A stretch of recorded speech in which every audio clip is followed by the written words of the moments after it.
Thanks for being in our masterclass, our tech series session. If this is your first time of joining a Tenalytics tech series, type in a 1 into the chat. If you've not joined us before, this is your first time, type in a 1 into the chat. So let's see the newcomers and let's welcome the newcomers. Okay, Christian is joining for the first time. Hamid, Bada, Dami, Gozier.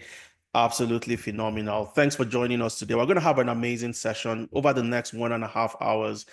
I'll walk you through all the nitty-gritty, what you need to do to plan in getting a high-paying job in 2025. Okay? If there is nothing else that I know over the last 10 years, I'm an expert when it comes to helping people make that transition to move from a customer service role to becoming a data analyst, leaving the care worker job to becoming a data scientist, business analyst, and so on and so forth. So if you want to get something big, something huge done in 2025, this is the best session for you. All right. So I'm going to share the skills, the strategies you need to put in place, and most importantly, some success stories as well. Now, before we dive into the main presentation for today, I want to know where you are joining us from. Okay, I'm joining you from Alberta in Canada. So type into the chat if you are joining from London in the UK, from Glasgow, Liverpool. Gozier is joining from Liverpool. Type into the chat. Let's see where you're joining us from. Okay, fantastic. Frederick is also in Alberta, Birmingham, Alani. Fantastic. Abby is joining from Texas, Montreal, Simon, Lokoja, Oluwaseun. And this is the beauty of being in this, virtual session like this. You get to interact with the best of the best across the globe at the comfort of your home. So let's dive into the main meat of our session today. Okay. And I want the session to be as interactive as possible. So please feel free, ask questions, drop questions in the chat. I have my colleagues who take questions from time to time, and also would have a Q&A before the end of our session today. All right, so feel free and ask as many questions as possible. All right, so let's dive in. Why are we here today? So we're here to discuss some key areas in preparation for 2025, the road to a high-paying job, sharing you the skills, the strategies, success stories, and how to prepare for in the next coming weeks, or let's say coming days. 2024 is fast spent already. Now, before diving in, who is Tenalytics and what are we all about? For the benefit of those joining us for the very first time, we are the leading educational technology company, and the focus for us is helping people of the Black community, Africans in Africa, Africans in the diaspora to transition into the tech ecosystem. And over the last 4 years, we've helped over 2,500 people to make that transition across different areas from the UK to the US to Canada, across Africa, Europe, and so on and so forth. And the focus for us is always providing you, lowering the entry barrier by providing you exceptional quality training in the areas of data analytics, business analysis, data science, data engineering, cybersecurity, and so on and so forth. But success doesn't just come from the classroom. There's a lot more that is added into that pot that is stirred at the end of the day to get you into the right career path. And I'll be sharing those strategies you need to take note of. All right. The technical skills would not get you the job. And for me, myself, my name is Adeza Suleiman. I'm a technology expert with a decade experience in data analytics and management consulting. So just like many of you here on the call today, I had no background in data, had no experience. My first degree was in industrial chemistry. My very first job out of the university was as a management consultant. But then I was able to pivot and transition into becoming a data analyst. And over the last decade, I've worked across the US, the UK as a data science consultant. I've worked as a data analyst with one of the largest energy conglomerates in sub-Saharan Africa. And I've worked with FITC as a data analytics consultant. FITC owned by the Central Bank of Nigeria, the Bankers Committee. And I've worked across 5 different sectors, from energy to automobile, financial services, which was where I started my career, to educational technology and sports. And I'll be sharing my experience with you today as we move along. So if you have a friend, you have a colleague, you have a brother, you know somebody that can benefit from today's session, drag them into this session, send a link to them, bring them here. Let's have an amazing time together. All right. Now, our session today would center around 4 key areas. The first one is I'll show you the most in-demand career path, the career path that are in demand. So going into 2025, you're going to run away from following the crowd. You'd run away from listening to people who says, oh, this is the best way to go. You'd know how to do your research yourself. And I would also show you easily how to narrow down the areas for you to focus on. Okay, it's an educated research, educated analysis we've done over the last 4 years. We do it year on year, and that's the best way to go. I'll share that with you, and then we'll talk about the skills. Getting into certain areas requires you to have specific set of skills, the technical skills and the employability skills. And I'll share with you the strategies to also deploy. And of course, show you stories of people who have done the same thing you are trying to do. They started out sometime this year in 2024, and today they are doing amazingly well for themselves, transitioning from different career paths into areas bordering around data science, data analytics, data engineering, business analysis, cybersecurity, financial analytics, HR analytics, and so on. And then I would introduce you to our upcoming cohorts, the first cohort in 2025, and how you can be a part of that cohort. So when you're making your New Year resolution, just like you did at the beginning of this year, you put this into consideration. You know that if I'm going to transition in 2025, I need to kick the ball rolling today. And finally, I have a special, fantastic offer for those of you that stay till the end of our session today. All right. Now, at the beginning of the year, everybody sets the New Year resolution. I did the same. Interestingly, I even shared it with my team. And I was thinking, if I share my New Year resolution with my team, there's a high tendency that I'll meet that resolution and I'll achieve that goal. What was my resolution? Very simple. I kept it simple and it was only one. I wanted to learn French in 2024. Okay, that was what I wanted to do. That was what I wanted to achieve. And I'm sure a lot of you would also have New Year resolutions you had set at the beginning of the year. But I had a falling out with Duolingo after week 7. So I started out learning on Duolingo. I had an accountability partner and we started week 1, week 2, 3, 4, 5. And at week 7, life happened. I had other things that became so much more, pressing. I had to eventually abandon my goal. Now we've moved to the end of 2024 and I haven't learned French. Yes, I can construct 1 or 2 sentences here and there, but I couldn't achieve this goal. And this is the same story with so many people. You set a goal at the beginning of the year, usually sometime in January, and then you aim to achieve that towards a certain period. For some of you, you promise to learn new skills and get a new job before the end of 2024. For those of you in the US, you are looking to transition from students to getting a H-1B visa, to getting a job that is more progressive. For those of you in the UK, you are looking to get sponsored jobs after your master's, or for those of you that are dependents, moving from a dependent visa or a student visa to a tier 2 skilled worker visa. All right. So you promised to learn the skills. You wanted to get a job before 2024 ran out. But guess what? Netflix did not give you any time off. Okay. So a lot of people are, in this bucket. I fall into one of these buckets at the end of the day. And that's where you start to realize that it's very easy to set your goals and never get to achieve them. But then you have another opportunity coming, in a few weeks. We're diving into 2025. So how can you start setting the ball rolling and ensuring that you are able to achieve the goals you set for yourself, especially transitioning and getting a new job?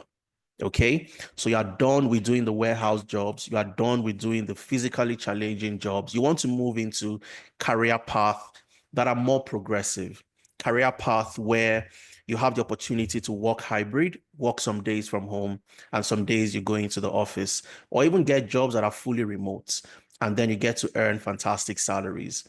So how do you get started? So in 2025, all right, some of the things you must do, one of the major things you must do is to chase the goal and not the excuses.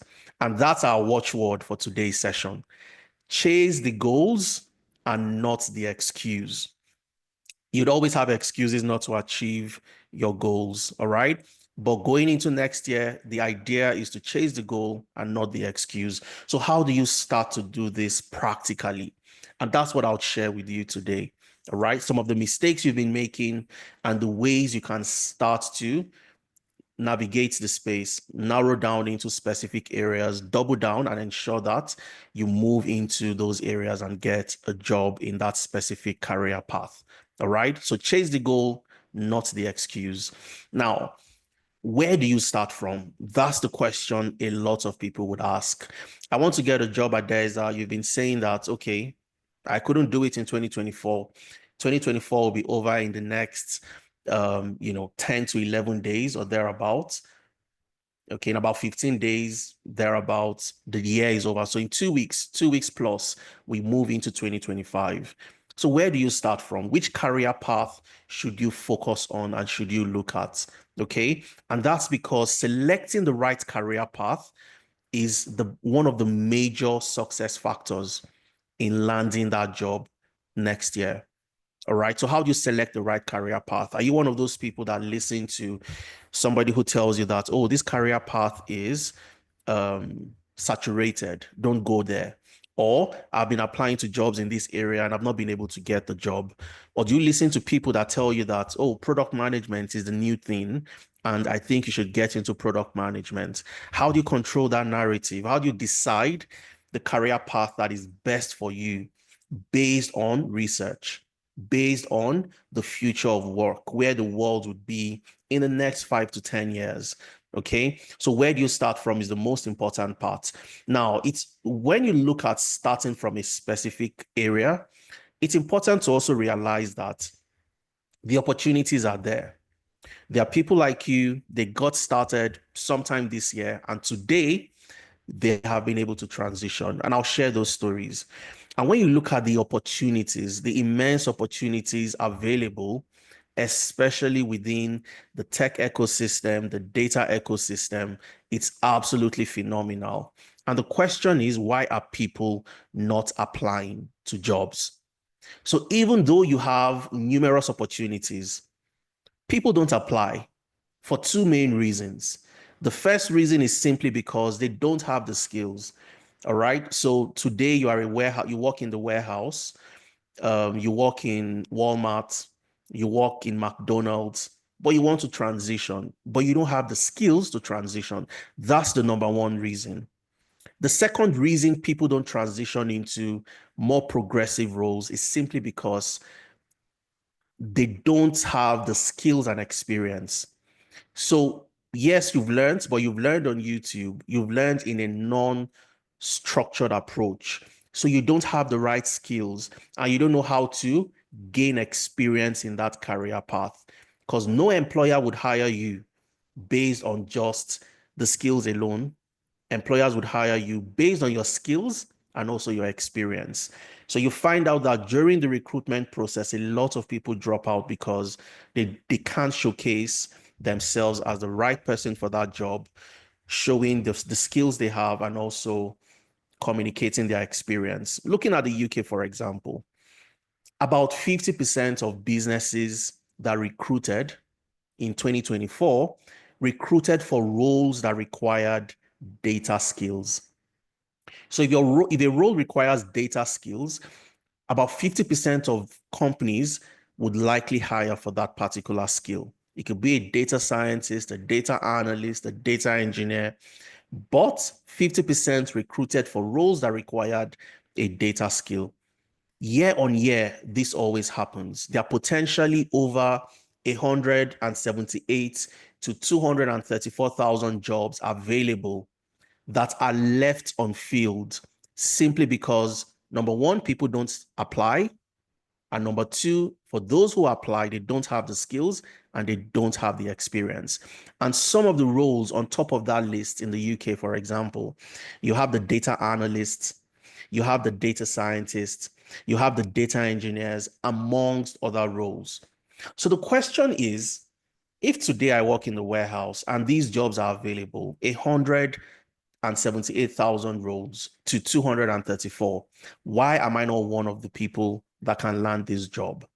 Why do I focus on one specific area that a lot of people love to talk about, the care space, the care sector, the health and care, and everybody follows the crowd, especially in that area? But there are other opportunities, and that's the reason why you are here today. In the US, for example, there is a massive demand for agile project managers. So you find out that 71% of organizations in the US have started using the agile project methodology, meaning that if you have skills in agile project management, you will find a job. So why are you not applying to get those jobs? In Canada, for example, over 157,000 cybersecurity professionals are needed to cover the skill gap within that space. So looking across different areas, there are opportunities. How do you start to narrow down and get these opportunities? So one of the things we do as Tenalytics every year is to analyze the job markets. We look at the major job boards. We look at LinkedIn. We look at Indeed. We look at Glassdoor, CV Library, Monster, Google, ZipRecruiter, and so on and so forth across the major economies, the US, the UK, Canada. And we scrape data from these job boards and we analyze the data based on three criteria. So the first thing we look for includes the jobs with the highest frequency of demand. So which career path did recruiters hire for in 2024? Okay. Once we've identified the career path that are in high demand, we then look at three major criteria, because you can't simply learn all the skills in the areas where you have a high demand. Blockchain engineering is in high demand, but blockchain engineering is not easy to learn, for example. So we look at three criteria to selecting the career path to move into. First of all, they're already in high demand, but then we need to narrow down a little bit further. Ease of learning, that's the number one criterion. Is it easy to learn? Cybersecurity, I beg your pardon, blockchain engineering is not easy to learn. Okay, it takes you about 12 to 18 months of dedicated learning to get into that area. Same with robotics. So even though these areas are in high demand, they don't fall under the criterion of easy to learn. So we looked at that criterion, easy to learn. How can you move into areas where you can learn the skills within the space of 3 to 5 months and start applying those skills to get a job?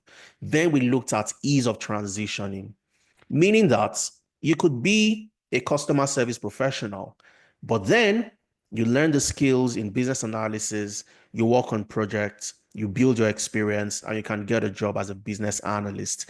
Or you are a care worker today, or you are a logistic professional and you want to become a data scientist. How do you combine that and transition into the space? So we looked at that as well. And finally, we looked at high and rewarding salary, meaning that these career paths are easy to learn, easy to transition, and high and rewarding salary. Is that how easy it is to break into the sector? Lanre is asking. So Lanre, I'm going to take your question. I'm going to answer that question in the next few slides. Okay, I'll answer the question in the next few slides. But first of all, you need to even know where you are getting into. So Larry is asking, is it that easy? I'll show you how over 2,500 people have been able to break into the tech ecosystem. All right, so just sit back, relax, and let's have an amazing time together. So once we looked at these three criteria, we narrowed down the jobs that are in high demand into 8 key areas. all right? The business analyst career path, the agile project manager, so business analyst, agile project manager, the data analyst, the data scientist, the data engineer, the cybersecurity analyst, the financial analyst, and finally, last but not the least, the HR analyst. So these 8 career paths are not just high in demand, but they also fall within the 3 criteria of easy to learn, easy to transition, and high and rewarding salary. But then again, we didn't stop here because we wanted to be sure that whatever analysis we had done aligned with a reputable organization who had done something similar. So we decided to seek for external validation, and we looked at the World Economic Forum Future of Jobs report. And I always tell any professional, if you are changing jobs or you plan to change jobs and you haven't looked at the Future of Jobs reports by the World Economic Forum, it's available to the public. I just took some extracts and I'm sharing that with you here today. So I've also kept a link to the reports. So if you go on Google and you type World Economic Forum Future of Jobs Reports 2024 PDF, you'd see the link to download the PDF document. All right. But I've kept the link right here so that when you get my slides at the end of today's session, you can also come in here, click on the link. It takes you to the reports and you can download. And for you to get access to my slides and all the other materials, ensure that you fill the attendance form so that we can send these documents, the recording of today's session to you. So make sure you fill the attendance form. Now, why is this report important? It shows you the jobs that are growing in demand and the jobs that will decline in demand in the next 5 to 10 years. Okay, so I'll illustrate that to you. At the left-hand side, you have the jobs that would grow in demand. And at the right-hand side, you have the jobs that will decline. So the question is, why would I want to move into a career path that will decline in demand? So when you make a decision to transition without carrying out analysis, without researching, you'd likely find yourself in that bucket where you've moved into a career path only to realize that in 2 years' time, in 3 years' time, you have to pivot again. You have to make another transition because your current career path is declining. And one of the career paths that stood out to me while I was reading this report is product management. So if you're a product manager, for example, your career is declining in demand, and product management is a buzzword. Becoming a product manager today is a buzz. Everybody wants to get in there. But guess what? In the coming years, this area will decline because the market research, product market fits, so many things you get to do as a product manager would be replaced by AI. Okay, so you don't want to find yourself in an area that is declining in demand. All right, there are so many areas that also the accountants and auditors, for example, these are areas that are also going to decline. And like I said, once you get these reports, it gives you perfect insights into the areas you should focus on and the areas you should ignore if you want to stay relevant. And why should I take the World Economic Forum important? The World Economic Forum comprises of global leaders from businesses, the government, academia, civil society. They gather every year to discuss the pressing economical issues, the political and social issues, and they chart the path of where the economy would go. Your Jeff Bezos, your Elon Musk, the US president, and so on and so forth. They're all part of the World Economic Forum, and that's why you should pay attention.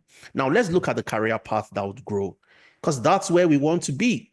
We want to, find ourselves in career path that would grow in demand.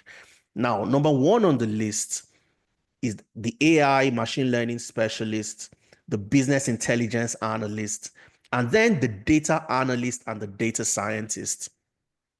And it's a no-brainer. You look left today, ChatGPT is doing something new. You look to the right, Meta AI is doing something. Gemini is doing something. There are more AI, related applications today in 2024 that you ever thought possible. And that's simply because these are the areas that are growing in demand. These are the areas that would start to become relevant, that are relevant today and would keep on being relevant over the next 5 to 10 years. So why would you not want to find yourself in any of these areas? And getting into AI, machine learning is simply within the data science space. A business intelligence analyst is simply a data analyst, and you have the data analyst clearly written. So that's number one area, the data analyst and the data scientist, which aligns with our own analysis, the analysis we had carried out that I showed you here. You have the data analyst as one of the career paths that will grow in demand. They're already in demand and they'll keep on growing in demand. Number two, you have information security analyst, and these are your cybersecurity professionals. So if you're in cybersecurity, you are in GRC, governance, risk, and compliance. You are a penetration tester. You find yourself in an information security role. You will find yourself in a career path that is in demand and would keep on growing. All right. You have the big data specialists, the data engineers, the database architects. And these are the professionals. These are your data engineers. They are responsible for gathering the data that has been generated, managing that data, storing the data, and making it easily accessible whenever the data is needed. So when you have a data warehouse, you have a database, these are the professionals that create the infrastructure. They create that data warehouse. They move data across an organization and ensure that data is available. That's a career path you want to get into. The process automation specialist, these are the business analysts. These are the professionals that ensure that processes within organizations are optimized. How is Amazon be able to, how can they deliver within 24 hours, 48 hours at the maximum? A business analyst looked at the process, the initial process, the as-is process, the current process used to take 5 days. How can we reduce the process from 5 days to 24 hours? That's the business analyst who looks for gaps and inefficiencies in already existing processes, implement strategies, usually which would involve the use of automation to make those processes more efficient. If you're in that career path as a business analyst, you will find yourself in a career path that is high in demand and also relevant over the coming years. Then you have the project managers, but not your conventional project managers this time around, your agile project managers, agile. So these are project managers with the experience and the wherewithal to deploy the agile methodology within organizations. All right. Then you have the database, the network professionals. These are your data engineers, your cybersecurity professionals. You also have the financial analysts. The financial analysts are simply professionals, they are data analysts who can analyze financial records. They can optimize costs within organizations. They can carry out sensitivity and scenario analysis based on economical changes and so on and so forth. So when interest rate goes up, when unemployment rate goes down, how does this impact the economy, impact the industry that we play in? They can build financial models, carry out valuation using different techniques, recommend investments, recommendation and strategies to the organization, measure the financial health of the company, looking at profitability metrics, and so on and so forth.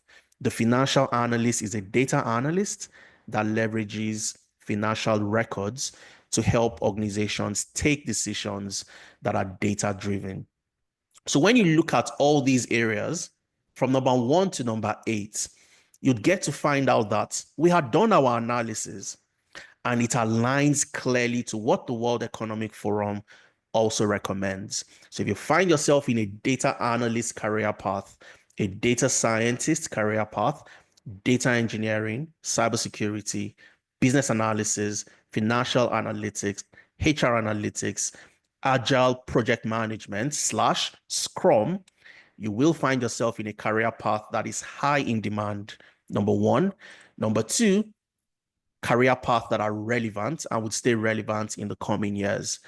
And one thing I want to mention very quickly is a lot of people make the mistake of wrongly assuming that because I have learned skills in data analytics, I can only get a job as a data analyst. But that's very wrong. As a data analyst, you can apply to get jobs in business intelligence, as a business intelligence analyst, as a database analyst, data administrator, as a procurement analyst, marketing analyst, and so on and so forth. Same with cybersecurity. You can get a job as a SOC analyst, security operations center analyst, as a penetration tester, and so on and so forth. And these are some of the things we show you when it gets to the job application process. So you're not just searching for data analyst roles, you are searching for roles in a broader perspective. So I want you to type into the chat, looking at these 8 career paths, which one are you interested in? Type into the chat, I'm interested in data science. I'm interested in becoming a data analyst. Type into the chat and let's see your thoughts. Let's know your thoughts. Which areas do you want to get into in 2025?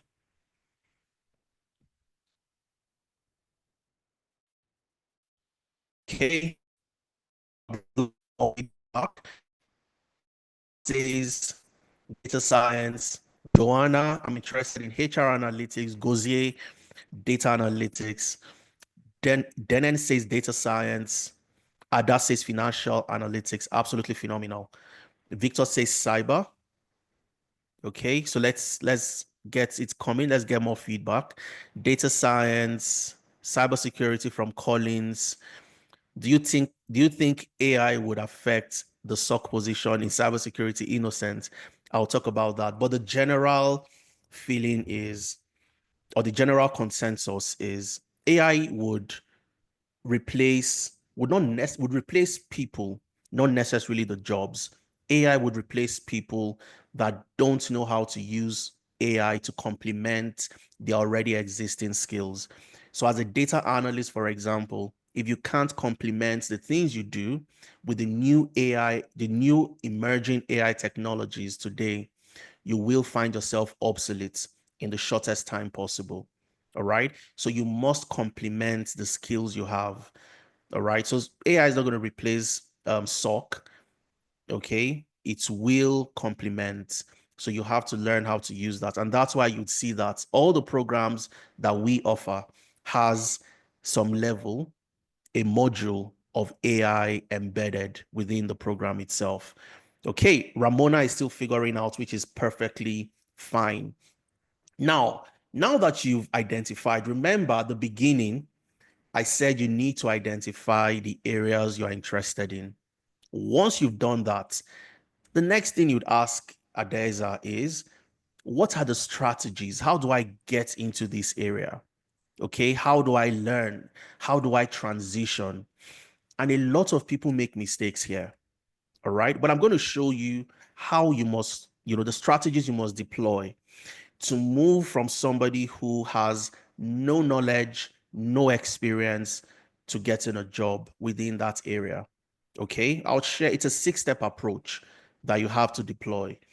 Without, taking out one out of the 6-step approach would limit the opportunities you'd get in transitioning. So if you don't have a pen and paper at this point in time, you need to get one. Get a notepad, get a pen, and I'll share exactly the same strategy that has helped over 2,500 people to transition.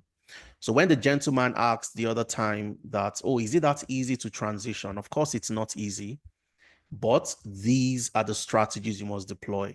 There is a formula for success. It doesn't matter where you are. If you're in the US, if you're in Canada, you're in Nigeria, you're in Ghana, Cameroon, you're in Jamaica, becoming successful is a similar strategy across board. All right. And I'll be sharing the strategy with you today. And you can apply this in any area that you decide to get into. All right. Now, number one is you must identify your desired career path. That's number one. You must know what you want to do. A lot of people hop from one area to the other area. Today, they are learning business analysis. Tomorrow, they are doing Scrum. The next day, you find them, they are doing project management. So the question is, where exactly do you want to be? So the first thing you must do, which some of you have done already, when I asked the question, which areas are you interested in? Some of you said cybersecurity, some said data analytics, some said business analysis, data science, and so on and so forth. So you must identify your career path. Just like Victoria right here. Victoria is a customer service representative, but she wants to get a job as a data engineer. So what must Victoria do? Okay. So once Victoria has identified, okay, today I'm in customer service. In the next couple of months, in about 5 to 6 months, I want to, get into the data engineering space. How do I do that? And I'll share that one by one. So out of our 6-step approach, number one is what? Identify your desired tech career path, just like Victoria has done.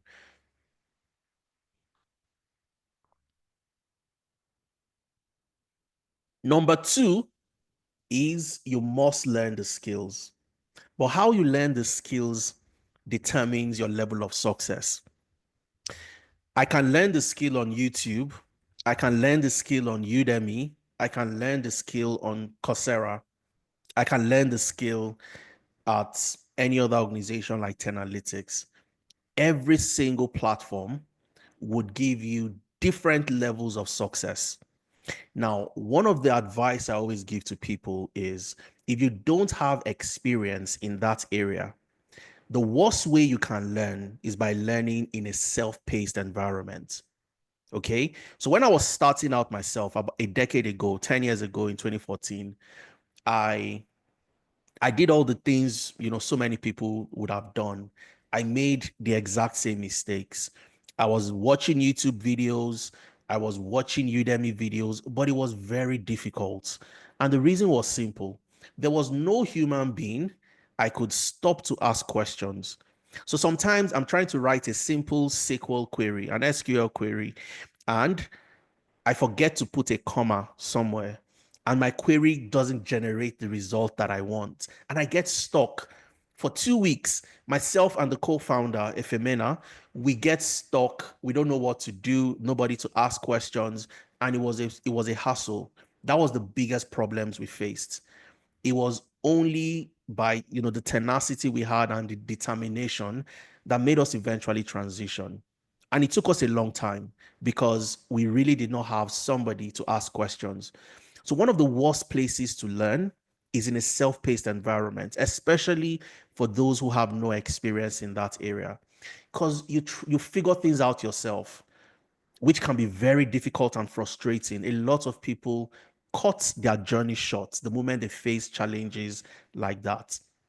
Now, what we advise you to do when learning the skill is a blended learning approach. Blended, which is what we offer at Tenalytics. You have the self-paced module, and then you have the live instructor-led classes. And I'll show you what it looks like practically. Okay, I'll show you the platform, the classrooms, how the classes would hold, and so on and so forth. How the people who have transitioned, how they were able to do it. I'll show you the same. All right. And like I mentioned earlier, if you want to get my slides, get all the materials after today's session, make sure you fill the attendance form so that you get all these materials at the end of our session. So you must learn in a blended environment. Some classes will be self-paced where you learn at your own convenience. So if you're not a fast learner, you can log into a platform, watch videos, practice on your own at your convenience, at your own time. And you can also jump into a live class to interact with a real human being, a professional who has been on that job and can help you navigate the space, the challenges you'd face. You have the opportunity to ask questions. You have the opportunities to share your screen and show the errors you are getting. And somebody tells you immediately, this is what you're doing wrong. This is how to correct it. Okay. So this is number two. learning, once you've identified your career path, number one. Number two, you must learn the skill, and learn the skill in a blended environment. Some parts will be self-paced, some parts would be what? Live instructor-led classes. So let me show you what the platform looks like as we move on during our session today. Okay. So let's assume, let me pick anybody from the chat. So let's assume Akindele is asking a question. So Akindele is asking, I'll come back to your question, Akindele. But Akindele is saying that, let's assume Akindele joins the platform, okay? This is what the self-paced learning management system looks like, all right? The LMS, the learning management system. Once you get into this platform, this is the platform where on a Sunday evening, on a Monday afternoon, on a Friday morning, at any point in time at your convenience, you can log into the platform and get to watch your videos. So let's take, for example, you've joined the business analysis program. You click on continue learning. Okay. You get to watch all the materials at your convenience. So I can come in here, you have your introduction, how to install all the tools and applications, how to create your portfolio, which I'm going to come back to that. How do you create a portfolio and all of that? And then I want to learn, introduction to business analysis. I want to watch my videos. I want to learn how to what the what does the business analysis mindset, the business analyst mindset rather, what is it all about? I want to learn how to streamline operations. And then you have case studies that are real world based, real problems for real companies. I want to learn project initiation, planning, and stakeholder analysis. I can watch my videos right here. Who is a stakeholder? How do I carry out stakeholder analysis? And then you have a case study on project initiation, planning, and stakeholder analysis. And I can watch this case study. Okay. I can watch what the case study is all about. I can practice together with the facilitator, whatever the facilitator is teaching. And every single thing I get to build from the ground up. So you don't have existing templates. You build your templates. You build things from the ground up. And that's the best way to learn. This is what the self-paced class looks like. You can watch your videos on business case. What's a business case? Solve case studies on that, and so on and so forth. Now, once you've done this, you log into the platform any single time. You have interviews, which I'm going to come to discuss about that as well. You have interviews. You can prepare for your interview with somebody who is a professional with a minimum of 7 years experience, preparing you for that interview. And this is some of the things you don't get. And that's why the first thing I said is you cannot learn in a self-paced environment and get the same level of success with somebody who is on a platform like this. Because you are learning on YouTube, I'm learning on 10 Analytics. I have an interview. You are watching videos on YouTube on how to prepare for your interview. But the person registered here comes to the interview prep button, clicks on schedule appointment. The person is able to book their interview preparation, entering the job link, copy and pasting the details of the interview, selecting the interview stage. Is it the first level, second level? And then they can pick a date. I want to get prepared tomorrow on Sunday. They can pick Sunday, the 15th of December, and upload the CV they use to apply to that job. And somebody would meet with them one-on-one to prepare them for that interview. You can't tell me this the same outcome. This person who has guided preparation from an expert would get the same results as somebody who is watching a YouTube video. It's night and day, totally different results. All right. So this is what the LMS looks like. Then you have the live classes. Your live class is where you get the opportunity to work on projects with a real world professional, a real human being who is teaching you in class every single Saturday. So Saturdays is when you have your live class. So let's go to the class that started on the 9th of December, 2 weeks ago. Okay. So let's go to data analytics, for example, and just to show you what, learning in a live platform, using a live platform looks like. All right. So, of course, you have your mentorship sessions. I'll come back to all of this. They had problem solving last week. So on the 9th of December, when the cohorts for December started, on the 7th, I beg your pardon, week 1 was on problem solving. Now, for somebody who is on this platform, you have the login details to join the class on a Saturday. It doesn't matter where you are. You're in the US, in Canada, you are in the UK, in Nigeria. There is a time zone that fits your specific region. You have the class materials just in case you want to go back to reference. You have the slides you can always access. And then if you miss this class for any reason, you have the recording. You can come back here, click on the recording, and you see exactly what happened in class on that day. No one has seen my. Okay, I'm just going to mute and I'll scroll through. So you have interactions with your facilitator. You are solving problems together. You are interacting. You're asking questions. This is Clementina asking a question during the break, and so on and so forth. Okay, so you learn working with professionals who are on the job to guide you along your journey. So if you miss this class, the recording is there. You come back, you watch the video, you learn what the decision tree is all about, what the McKinsey model is all about, and so on and so forth. And you bring yourself up to speed. And that's the beauty. And of course, they had an assignment on the 5 whys, using the 5 whys to get to the root cause of a problem.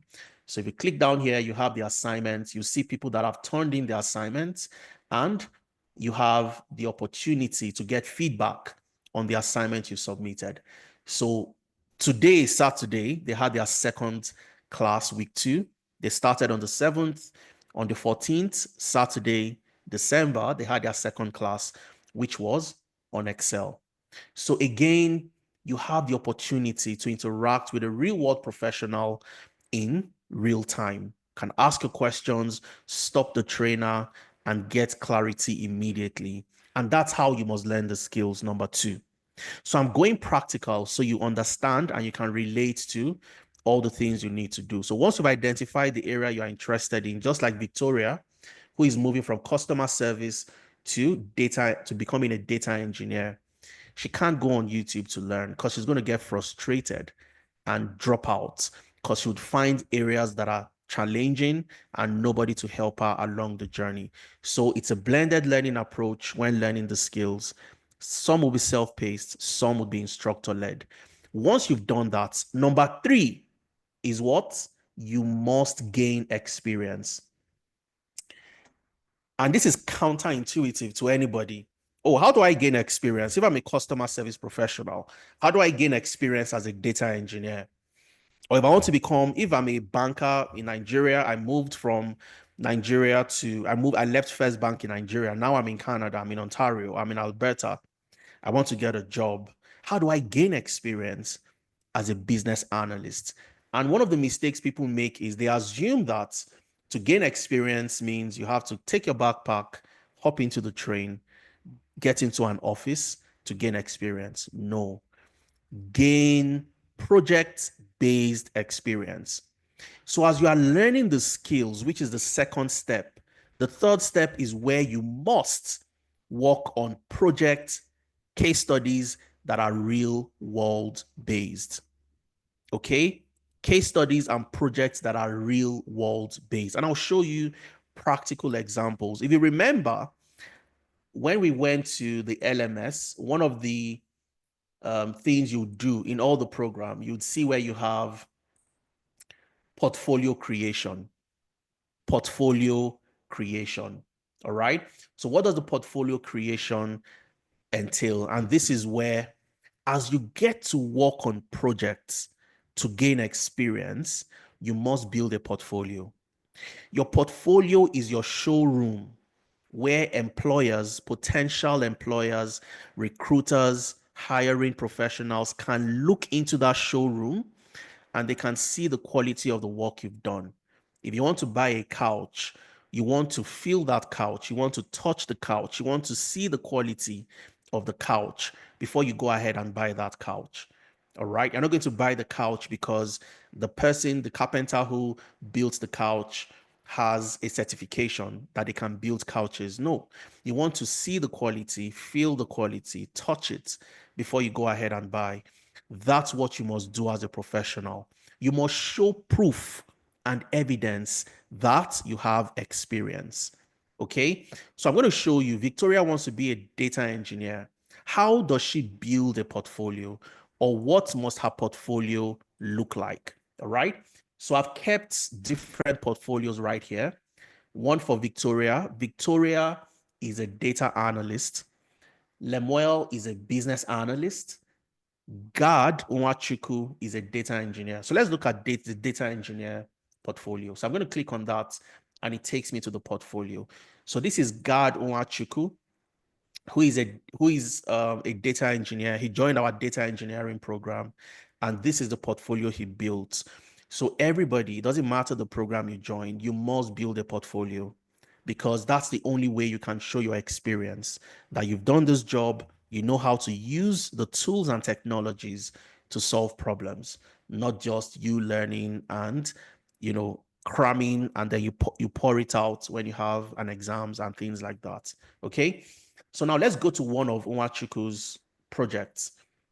Let me click on this one, energy efficient residential building, which was an analysis that was carried out during the program. So as you work on projects, you must upload into your portfolio. So anybody, once you get my slide at the end of today's session, you can also come into this portfolio when you click on the link. You can read about the project, what it's all about, and it's simply you coming up with a solution to make the residential buildings more energy efficient. The objective of the project, the data set you Nwachukwu used, the models he deployed, how he trained and evaluated the models, and so on and so forth. But more importantly, I can click on Nwachukwu's notebook and I can see all the codes Nwachukwu has written. Let me maximize this a bit so you can see my screen better. So I can see all the libraries Nwachukwu used, okay? I can scroll all the way down and I can see the detail of the work Nwachukwu has done. So there is no doubt in my mind, how did Nwachukwu clean his data before he started, training his model? How did he remove the blanks from the data set? How did he scale the data set? And so on and so forth. What models did he use working on this particular project? Okay. I can see the model he used. He used a linear regression model. I can go in detail to see what he has done. Any recruiter, any hiring manager that sees this would have no doubt in their mind that Nwachukwu can do the job because he has done it before. All right. So once you've identified the skills, the area you want to get into, learn the skill in a blended learning environment. Number three, you must gain experience by working on projects, working on case studies, and building a portfolio. So again, I can take you to another portfolio very quickly. I can take you to Victoria's portfolio. If I click on that, Victoria joined our data analytics program, Victoria Uchemadu, and Victoria worked on all these projects. Deep care hospital ER visit analysis, helping the ER in a hospital to reduce the wait time for patients, to increase the patient's satisfaction at the end of their care within that hospital. All right. Redux Airline flight analysis, Express Tech food delivery, which is a logistic project, Nestle product analytics, Zenith Electronics, and so on and so forth. But this is Victoria's portfolio. This is her showroom. A recruiter can go in there and see what she's done. So I can click on this link and I can see the project she completed with working for the ER in a hospital that she learned. She worked on this project during her training, her data analytics training with us. So I can see the report she's built using Tableau. And there is no doubt in my mind. I can see clearly the number of ER patients, and it is also interactive, it's dynamic. If I deselect all the quarters right here, everything becomes blank. If I want to see the number of patients that visited in Q3, I can click on Q3 and the report would respond. It is dynamic and interactive. So the same, organization that would employ you can do this. They can check out what you've done and they can see without a doubt that if I'm hiring somebody that knows how to use Tableau, Victoria has shown me that she has the experience, she's done it before, and this is what you must do. Okay. I'm not going to go into all the portfolios, but any program you join at Analytics, you get to build a portfolio because this shows that potential employer, shows that hiring manager, shows that HR consultant that you are the right person for the job. Once you've done this, you've learned this, you've identified the career path, number one, you've learned the skills, number two, you've gained experience working on projects and case studies that are real world based. Number four, which I dare say is the most important, is you must gain employability skills. All right. So your technical skills, all the things I've shown you from number 1 to 3 are technical. You learning the technical skills, you knowing how to use Python as a data engineer, you knowing how to build a dashboard using Tableau like a data analyst, or you learning how to use Draw.io or Lucid Charts as a business analyst to map out processes. They are all technical. Every organization expects that you have the technical skills and you have proof of experience for those technical skills. Number 4 is where a lot of people also fall short. They focus 100% on the technical, but 100% on the technical would not get you the job. You must have the employability skills. Okay.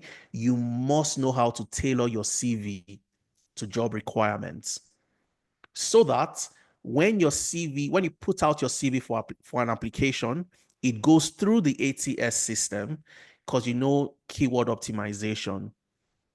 You've entered the right keywords, you've tailored that CV to the job requirements.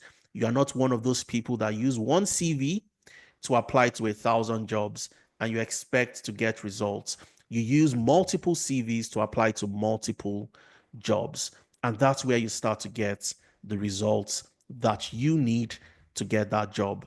So we would show you how to tailor your CV review, your CV revamp. Your CV is your representation in paper format. Before that company gets to interview you, they get to see you on your CV. So have you put your CV in the right format? What's the right CV format you should use is called the Wharton CV format. So at the end of today's call, if you Google the Wharton CV format, this is the best CV format for the ATS system. Okay, so you must know how to match your current CV to a job requirement and you see the level. Oh, I meet this job by 77%, but 77% would not get me an interview. How do I optimize to get 95%? These are the things we show you how to do. CV review, CV revamp, so you have the right CV to get you into the room. Once you've done that, we show you how to optimize your LinkedIn profile. Having the right LinkedIn to get you the job. Having a social persona of that career path you want to get. So let's assume you're a customer service professional like Victoria. Now Victoria wants to have the right LinkedIn profile. Victoria is not going to have a LinkedIn profile that shows customer service. No. On day one, Victoria starts to create a persona for a data engineer on LinkedIn. Again, I'll try to do this in the shortest time possible. I'll show you practically what this looks like. So let's go on LinkedIn very quickly. All right. And I want to show you somebody called Ene Ojaide. Ene is in our data science program, fantastic professional. Ene, every single day you go on Ene's profile, you realize that Ene is a data scientist without a doubt. And one of the things you'd see is Ene works with analytics. This is part of your LinkedIn optimization. On your CV, your first work experience is Analytics. Your persona on LinkedIn, you also work with Analytics because potential employers would want to see that you are on the job. Okay, you are on the job and you're not somebody who just learned over the last 2 months or 3 months. But let's go to NS Post, and I want to use this as a good example for you. So if you go to NS profile every single day, NS is talking about data science. When a HR consultant searches on LinkedIn, NS profile would come up. Why? Because Ene consistently, who is in the UK, joined our data science program. Ene consistently talks about data science and all the things, the projects she's been able to complete, and so on and so forth. Okay, so these are the things she's learning in class. She's posting them online, and this shows a representation of somebody who is on that role.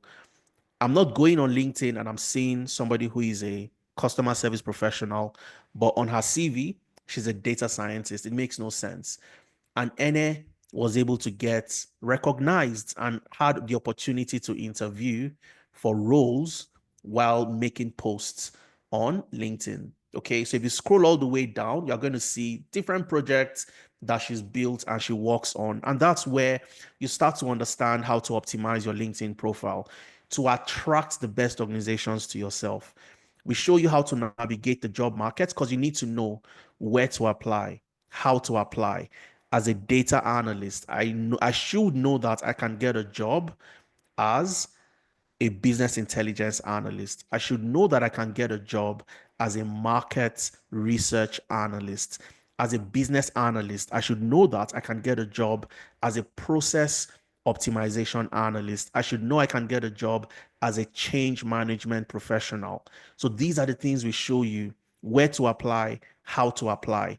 And we also send you jobs every single week. Every Sunday, we scrape jobs from the major job boards. For those of you in the UK, visa sponsored jobs that would require you to make payments to those platforms. We pay to the platforms and we get those jobs and we share them with you. So you don't have to make payments for that. So you apply to those jobs because we have vetted them and we know that these are the type of jobs that you can get. And I'll show you this very quickly as well, what that looks like. Let me go to a previous cohort where we have more jobs that we've posted. Okay, so we send you these jobs. So one of the things you see on your live classroom is the job offers. Okay, and if you scroll all the way down and you click on that, you'll see the jobs we post to you every single week. All right. The most recent was posted on the 8th of December, which is last week, Sunday. So you'd see the UK visa sponsorship, the sponsored jobs. Are these sponsored jobs? Yes, yes, yes, yes, yes. Jobs in the US, jobs in Canada, jobs in Nigeria, across the globe, and so on. Every week you have these jobs. All you have to do is go to the link, click on it, and apply. These are the jobs we have vetted, and we know that if you apply to these jobs, you will get them. Once you have the jobs from your LMS, you book an interview preparation session and a professional would work with you. Then you have interview prep. I talked about that already. Then when you get an offer, any company in the US, any company in Canada, the UK, across the globe would ask for a reference. Tell us where you've worked before. Provide us with two, provide us with three references. And that's why it's important for you to list 10 analytics as part of your work experience. So if I go to another professional's profile, Busola Desonya, for example, Busola joined us in March this year. And by July, she joined our data analytics program. And by July, Busola had gotten a job as a performance analyst in Ontario, Canada, working with Desjardins Insurance as a performance analyst. And when she got this offer, Desjardins reached out to us to provide a reference for Busola. What's the best way to work with Busola, and so on and so forth? What are her strengths, her weaknesses? Tell us if Busola missed any days, while working with you, and so on. The typical stuff any employer would want to know. Would you rehire? Busola if you had the opportunity and so on. And that's because Busola had listed 10 analytics as part of our work experience. And these are some of the things you'd learn when you join any of our programs during your mentorship sessions, navigating the job market, your LinkedIn optimization. And we also have on the job support. Now you've gotten a job, you're on a project. The project seems a bit more difficult than you expected, or it's a project you've not done before. You can always come back to Tenalytics. We work with you on that project to ensure that you're able to complete it, ensuring that you also maintain proper data privacy within the organization and you don't breach any rules or you don't breach the data privacy of that organization. Number four, like I mentioned, is fully packed. And that's where we deliver exceptional value for you to land that job. All right. Gaining employability skills is not just about technical, you must have the employability skills. When you have an interview, how do you sell yourself? How do you introduce yourself? When you're asked the question, tell me about yourself. Can I get to meet you? How do you answer competency-based questions? Questions that test your skills and experience using different approach and so on. And these are the things we will prepare you for during your interview. Now, number five is networking. And this is where you get to interact with your trainer, your facilitator. You get to interact with other professionals in your classroom across different regions. And from networking alone, we've been able to get so many jobs. And I'll give you one very quick story. Stephen joined us sometime last year. He got a job. He lives in Glasgow, Scotland. He got in the UK. He got a job as a data analyst with, I've forgotten the name of the company now. If I remember, I'm going to mention it. Stephen joined, he got that job. I prepared him for his interview. I wrote his reference to secure the job. And Stephen reached out about a month after to say that the organization is also hiring for another role. And they need somebody that lives either in Glasgow or lives in Edinburgh to apply. So all I did was very simple. I shared the message in the different groups. If you live in Glasgow, you live in Edinburgh, send in your CV. We vetted some CVs and we picked out the CVs that were right for that job. They interviewed for the role and they got the job because Stephen, who was already on that role, also prepared them for the interview based on his own interview. And that was how they secured the job. And that's the way networking happens at Analytics. Then you have your mentorship sessions. Number six, mentorship. Your mentorship session is where you get to interact with professionals like myself, the co-founder, and we bring in other industry experts, including immigration professionals. We bring in HR consultants to work with you, to hold your hands, and ensure you are able to navigate the space easily. All right. And I dare say that the mentorship session would is the major factor that will shorten the time it will take you normally to make that transition by at least 80%. Okay. Now I'll give a typical example. A lady who worked with the Newcastle NHS Trust. She joined our data engineering program. A role became available in the Newcastle NHS Trust, and she wanted to apply to that job. Coincidentally, at the same time, she had an offer from the Northumbria NHS Trust. The Northumbria NHS Trust came with visa sponsorship right off the bat, but the Newcastle NHS Trust did not come with sponsorship, and she was confused. She didn't know what to do. Do I accept the Northumbria offer, which came with sponsorship, which was her dream to get sponsorship? Okay, but she wasn't sure. She needed to speak to somebody who has been in that space before, who had worked in the UK, understand the market, and so on. And of course, I had a session with her. A 30-minute session was all she needed. I walked her through all the things she needed to do. You have an offer from Northumbria, you don't have from Newcastle. You work at Newcastle right now. Send this email to your line manager and let them know that you want to have a sit down with them. Okay. So she sat down. I advised her on what to do, how to approach the conversation. She sat down with a hiring manager, and the hiring manager gave her the opportunity, gave her the sponsorship.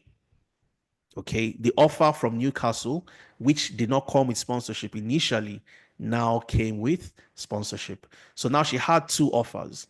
One offer became two, Northumbria and Newcastle. So the question was, which one should I choose? And I'd advised her as well. The Newcastle Trust was more advanced in terms of their data team. They had a more robust team. She was going to be a supervisor on that team, so she had more opportunity to grow on that role compared to the Northumbria Trust, where they didn't have a fully fledged team, and it could take her longer to grow on that role. So easily, she got the two offers. She went for the Newcastle Trust, and today she's moved from a student visa to a skilled worker visa, working with the NHS Trust on full visa sponsorship. And that's the beauty of mentorship. Your mentorship sessions happens every Thursdays, the general session. And apart from that, you also have one-on-one mentorship sessions depending on specific issues, just like the one I explained, right now. So your mentorship sessions every Thursday. So you start your program this Saturday, the following Thursday, you join a mentorship session in the evenings from 9 p.m. to 10 p.m. So if you're in the UK, you have a session that meets your time zone, 9 p.m. to 10 p.m. If you are in Canada, in the US, you have a session that meets your own time zone. So using AI in job application, this was a session I took sometime around November. Again, the beauty about this is if you miss this session, you can always come back to the recording. So the mentorship session on using AI in job application, I took that session and I showed practically step by step. Let me show you what the recording looks like. Okay. I showed step by step how to use AI tools like JobRite, ChatGPT to look for gaps in your CV and how to cover those gaps, to take a job where you've done your job matching and you match that job by, let's say, 65%. How do you change 65% to 70 to 90%, 95 before you put in that application? And that was what this session was Brilliant. all about. All right. So you'd see me right there. I took the session and you'd see how we used JobRite as a tool to do what? Do our job matching and so on. Now, if you look closely, I don't know if you can see this clearly, but you'd see that this job for the skills, the CV matches by 85%. Industry experience is 73%. Now, there's a tendency that if you put in this application, you're likely not going to get called for an interview because typically organizations would want you to match their skill level by 90%. So how do you take an 85? How do you move it to 90? So we had a practical session where I showed step by step what you need to do, how to use. We took a particular CV, we had a practical session, and I showed everybody how to do that one step at a time. So anybody who joined this mentorship session, for example, this is a real person, a real human being CV, somebody in Analytics. We took her CV, we used that to tailor the CV to a particular job. At the initial assessment, it was about 77%, and we took it to about 90, 97, 98% before we applied to that job. So what we do is showing you how to do this. So when you apply, you get better results. You are able to get into the room for an interview. We prepare you for that interview and you land the job. Okay. So that's what your mentorship session looks like. You don't miss anything because if you miss that session, for example, the recording is always made available to you. And these are the 6-step strategies. Number one, identify the career path, learn in a blended learning approach, self-paced, real life, one-on-one session with your facilitator, gain project experience, building a portfolio, showing that you've done it before and you can do it.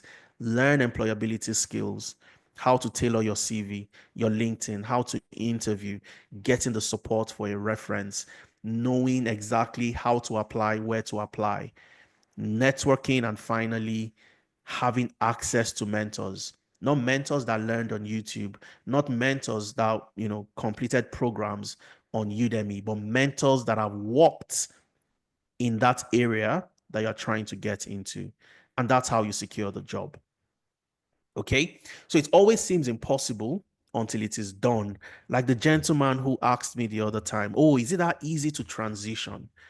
What these are the things you have to do. Like I said initially, it is a process, and the strategy to success is the same. It doesn't matter where you are.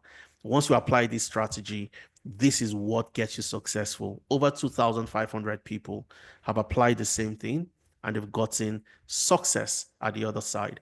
And I'll share just a few with you, and then I'll show you the skills you need to learn as a business analyst, data engineer, and so on and so forth. Because a lot of people don't know what to learn, especially for those who go on YouTube. You want to become a data scientist, you are learning and starting from Python. You want to become a data engineer, you are learning and starting from Python. You are going to crash out from that program because you get frustrated. You don't have the fundamentals, you don't have the background. You don't build a house by starting from the roof. You build a house by starting from the foundation. You go to the land, you clear the land, you do your measurements, you dig up, lay the foundation, and you build on that foundation. That's the way you need to learn. So I'll show you the skills one after the other that you need to learn just after showing you these amazing professionals who joined. Somebody like Abisola. Abisola couldn't get opportunities. Abisola is in the UK, couldn't get a job, and she came to us. She joined. Whoops, sorry about that. I'm trying to highlight something for you. So Abisola joined our full stack data science program. She had some experience in data science, but her problem was she couldn't get past interviews. She had interviews but couldn't get the offer, and she didn't know what she was doing wrong. So she came to us. She joined our mentorship sessions. A lot of the things I spoke about, oh, using AI to tailor your job, knowing how to answer questions during interviews, these were the things she learned. And within a month into the program, Abisola got her very first job as a Python curriculum designer with a company in the UK. Then she got her second job as a machine learning engineer. And today, Abisola is a machine learning engineer working with a company in the UK. And she got the first job a month after just joining us using the strategies we had shared during the mentorship session. Then you have somebody like Olua Fikayo. Fikayo had a background in finance and accounting, but she couldn't get a job in Canada in finance. Okay, so she came to us. She joined our data science program. We worked with her, prepared her for our interviews, and today Fikayo got a job as a business solutions analyst with a company in Canada. A month to the completion of our program. Our data science program is for 4 months.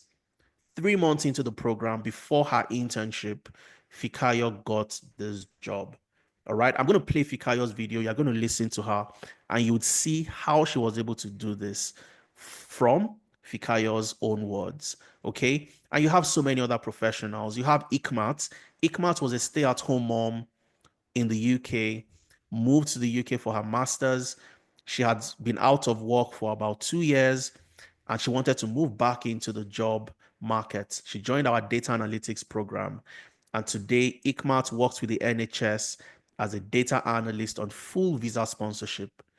Ramat used to work as a customer service professional, no tech background, no experience, joined our business analysis program. And today, Ramat works as a business architect, full visa sponsorship with the NHS as well. Same with Tony, working with the NHS. But Tony was a pharmacist back in Nigeria. Imagine in the medical background, pharmacist, no tech knowledge, no technology background, no experience, no skills. She joined our data analytics program, and today, Tony is a benefits analyst, also on full visa sponsorship, working in the UK. All right, but let's listen to one of these professionals. I've kept the links right here because these amazing professionals decided to create videos to speak about their experience so that you can also learn from that and get inspired to get your journey started. Ramat created a video. Ikmat created a fantastic video. Everybody would want to listen to Ikmat. But let's listen to Fikayo very quickly. And then I'll talk about the skills you need to transition. What skills did Tony learn? What skills did Ikmat learn? Or what skills did Fikayo need to learn in order to get this job as a business solutions analyst in Ontario, Canada? Okay, so I'm going to click on this. I'm so happy I got the job. Okay, so I'm going to mute and I want you to tell me in the chat if you can hear the audio of Fikayo, just type in a yes. So I keep on playing and you can listen to Fikayo. It's a short video about less than a minute and a half. Okay, fantastic. You can all hear Fikayo. So I'm going to play the video, sit back, relax, listen to this short video from Fikayo. And I want you to pick out one or two things from all the things I've been sharing with you over the last hour, from CV to interview prep to reference completion and so on and so forth. So sit back and let's listen to Fikayo. I'm so happy I got the job. I got the job 1 month to the end of my program. Good afternoon. My name is Oyefikayo Adesina. I got to know about analytics through one of their Instagram adverts. At that point where I just needed a direction. I would say that is still one of the best decisions I've ever made in my career. Ever since I joined them, the classes, resources, instructors, they are great people. They are always there to support you. You have the Watch Me Do It videos where you can go at your learning pace, and you have the Saturday classes. You have assignments, you have team project where you learn, you work with different people on your team. Joining Analytics has helped me a lot because my background is finance. I'm new to tech. I've never done coding in my life, but now I can tell you I have a very good grasp of what is going on. They have the live sessions, they have the weekly, they have Wednesday, Thursday and Friday programs where you can join CV review sessions where you can review your CV. You have your interview review sessions. This kind of support they give to you will be surprised. When I booked my interview session, they were really on my case. Like, they just gave me that support, they gave me that confidence I needed for the interview. And I'm so happy I got the job. I got the job 1 month to the end of my program, and even after getting a reference letter, like all the support you need to succeed, they will hold you by the hand till you are where you need to be. Okay, so that's Fikayo. And there are numerous other videos. I'm not going to bore you with too many videos today. Perhaps we'll play one more before we leave here today. All right, because I want to take questions from you towards the end of our session. But if you listen to Fikayo clearly, moving from finance into data science, from the classroom, the live classes, to the Watch Me Do It, which is your LMS, your self-paced platform, to when she had interviews. If you listen carefully, she said, when I had my interview, they were on my case. All right. Because every success story we have like this is a testament to the work that we do. So for somebody like you looking to get started, you can see the evidence of professionals like Abisola, professionals like Fikayo, Ikmat, Ramat, Tony, who have done the same things you are looking to do. All right. So once again, remember, for those that are just joining, if you want to get my slides at the end of the session, where you can click on these links, listen to these professionals, make sure you fill the attendance form so you get access to these materials. So now the question is, Adeza, you've said so many things. Okay. You've given us the 6-step strategy, what we need to do. in order to secure that job. But what skills do I need to land the job? As a business analyst, for example, what skills do I need to have? So I'm going to list the skills, and I want to do this very quickly. So if you can, take a screenshot of the pages, or when you get the slides. Of course, if you fill the attendance, you get the slides anyways. So you know that you can always come back as to refer to all the things I'll be sharing.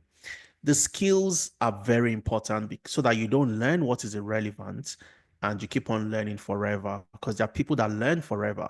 They look at the job requirements. The job requirement says, oh, you need to have MongoDB. They start learning MongoDB.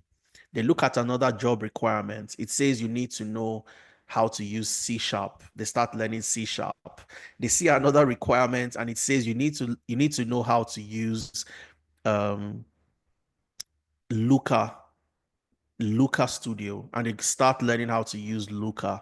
All right. So you don't want to find yourself in that bucket. You want to know exactly what you need to learn, what Fikayo learned as a data scientist that enabled her to get that job. Now let's start with the business analyst. The business analyst is that professional that ensures that processes within an organization are optimized. Okay. If something takes 5 days, how do we reduce it to take 5 minutes? What automation do we need? Where are the gaps? Where are the inefficiencies? Where are the manual tasks involved in this process? And who are all the stakeholders? How can we come up with strategies and solutions to reduce and optimize this process? And usually it would involve the use of automation. Okay. And of course, the average salary of a business analyst in the UK is over £52,000 per annum. In Canada is over 74,000 pounds on the average per annum. In the US is about 85,000 US dollars. But what do I need to learn to become a business analyst? Number one, I need to learn my data skills. The business analyst in 2024 must have data skills, even though that's not your day to day, but you must know how to use Excel, Power BI, and SQL. And these are your data skills. You must know how to map out processes, process mapping. So once you go into a company, you look at their process. How does the process start? How does it end? What are the tasks involved across this entire process? How do I optimize this process? First of all, you need to know how to map out the process using tools like Lucidchart, Draw.io. All right. You need to learn project management skills as a business analyst, project initiation and planning, Agile and Scrum for projects, the software development lifecycle for projects. These are your project skills. You're going to learn how to track project deliverables using Jira. You learn how to collaborate on projects using Confluence. You learn how to manage your team members and their tasks and deliverables using Trello.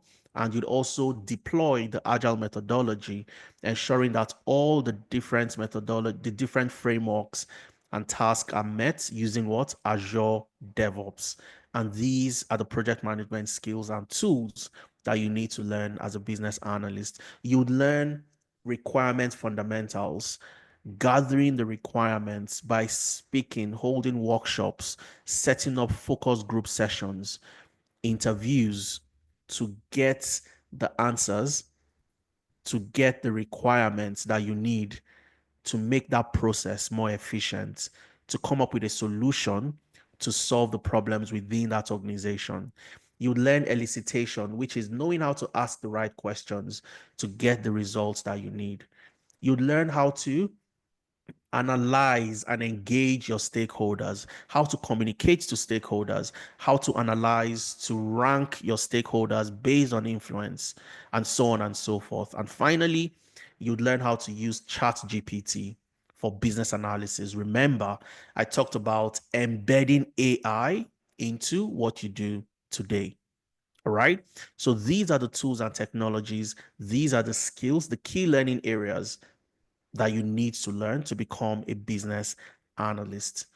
And this is done from several years of research. looking at what is required and the current job market.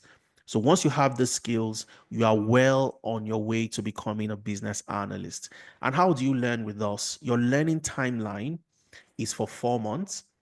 2 months, you're going to learn different techniques, skills, projects, solve different projects in class.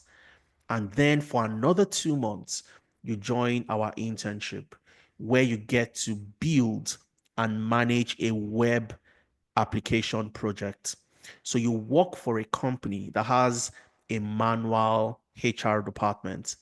Okay.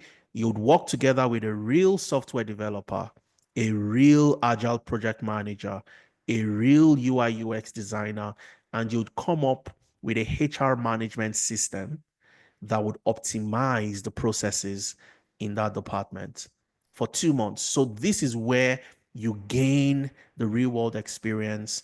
When you get a job, you know exactly what to do as a business analyst.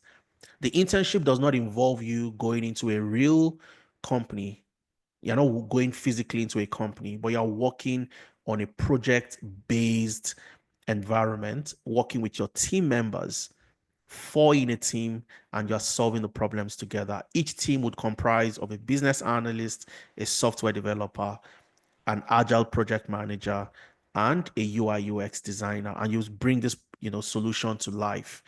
Your classes are on Saturdays, your live classes, where you get to sit down with a professional. For the business analysis, for example, you have professionals that have worked with Deloitte, one of the big fours, across the globe. You have professionals that have worked in the fintech space and so on and so forth. And these are the people teaching you to become a business analyst. So you are learning from the best in the industry. And if you're in the US, you're in the UK, you are somewhere in Africa, in Europe, similar time zones, your class on Saturday holds from 11 a.m. to 2 p.m. If you're in the US, you're in Canada, a different time zone, your class would be from 10 a.m. to 1 p.m. Mountain Standard Time. So let's take, for example, I'm in the UK. The class is from 11 a.m. to 2 p.m. in the morning, but I'm busy. I don't have time to join in the morning. I can join the class for the guys in Canada and in the US because that would start around 6 p.m. my time, 6 to 9 p.m. So it's flexible for you to meet and join different classes. And once you have your live class on Saturday, where you work on real projects with your live trainer, your live professional, on Sundays, you have the self-paced class. It's not a live class. You don't have to join a live classroom. You log into the LMS, which I showed earlier. You watch your videos and you practice along. All right. You practice. You can join anytime. You can log in on Sunday. You can log in on Monday, Tuesday, Friday. You log in at your own convenience and you have lifetime access to those platforms, both the live classroom and also the LMS, your self-paced platform. And this is for the business analysts. Now I'm going to move to the data analyst. As a data analyst, you are a professional who is responsible for extracting data that organizations have generated and helping them interpret the data by analyzing the data, extracting information, extracting insights to help them make data-driven decisions. A data analyst answers questions for companies. What happened and why did it happen? Using data as the foundation for answering those questions. All right. So if you're a data professional, you are equivalent. We can use the analogy of you working in the oil and gas industry. So you work in oil and gas production, for example. Once you extract crude oil, the crude oil is useless. You can't use the crude oil except that crude oil is refined. And then you get petroleum products. You get kerosene, you get jet fuel, you get petrol, and so on and so forth. You are that person that refines the data. Data in itself is useless until that data is analyzed and refined to extract information, extract insights. And that's what you do as a data analyst. And for you to do this, you must learn problem solving, which is knowing the problems to solve, having an understanding of the industry, the business you are solving that problem for, getting to the root cause of the problem, using different techniques for your root cause analysis, the 5 why techniques, breaking problems into multiple parts so you can solve those individual parts. And invariably, you solve the entire problem using the McKinsey-Macy model, understanding the CRISP DM framework, and so on and so forth. A lot of people ignore problem solving as a fundamental skill for the business analysts. And this is before you jump into Excel, Power BI, and all of that. You must know how to solve problems. Then you move into Excel for analysis using Excel, different functions and tools, your pivot tables, pivot charts, creating dashboards, using Excel to analyze and extract insights, learning SQL, structured query language, which is a common denominator for any data role. If you're a data scientist, you must learn SQL. If you're a data engineer, you must learn SQL, because SQL is the language that enables you interact with a database. Wherever that data is stored, in a database or data warehouse, SQL is what enables you to extract that data. All right. So you must know SQL. You learn how to use Power BI and Tableau for your report automation, your data visualization. And simply because Excel cannot do all the job for you. Once you have large amount of data, Excel becomes very slow. So how do you use other technologies like Power BI for your business intelligence, Tableau for your business intelligence to automate the reports you want to generate for that company? Data storytelling, which is telling a story from the analysis you've done, communicating your story in a way that is easy for your CEO who has no knowledge of Power BI, but can understand the analysis you've done and the action he or she needs to take based on the recommendation you are giving. So data storytelling is an art of communication that you need to learn. You'd learn that as well. You'd learn Chat GPT for analytics. Remember, AI must be embedded. And finally, Microsoft Fabric for analytics. So those are the tools and technologies you'd learn as a data analyst. The learning timeline is for 4 months. You'd learn in class for 3 months the techniques, working with a professional, working on projects, solving problems. And then you have 1 month internship where you get to work on a real world project. Again, your classes, your live classes are on Saturdays. All right. And on Sundays, you have your self-paced class. You log onto the platform, the LMS, you watch your videos, you practice along at your own convenience. But on Saturdays, it doesn't matter where you are in the UK, you are in Africa, you are in Europe, there's a class for your time zone. You are in the US, you are in Canada, somewhere around the same time zone, you have a class that fits your schedule. Then we move to the data scientist role. A data scientist is more or less a data analyst. All right. The difference is the data scientist applies more advanced analytics to get other type of results. The data scientist answers a critical question for a company, which is answering the question, what will happen? Okay. What will happen? And when you're answering the question, what will happen, you are moving into the realm of predictive analytics. You are predicting the future.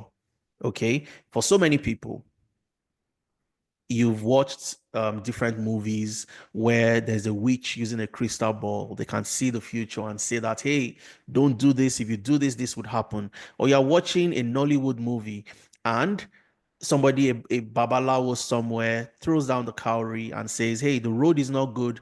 Don't travel. If you travel, you're going to have an accident. Those people can see what would happen in the future, maybe right or wrong. I'm not sure. However, the data scientist is that babalawo. The data scientist is that witch that can see into the future. But the difference is you're not using cowries or you're not using a crystal ball, but you are using machine learning, statistical modeling, and Python to see the future of what will happen. And it's very important to any company.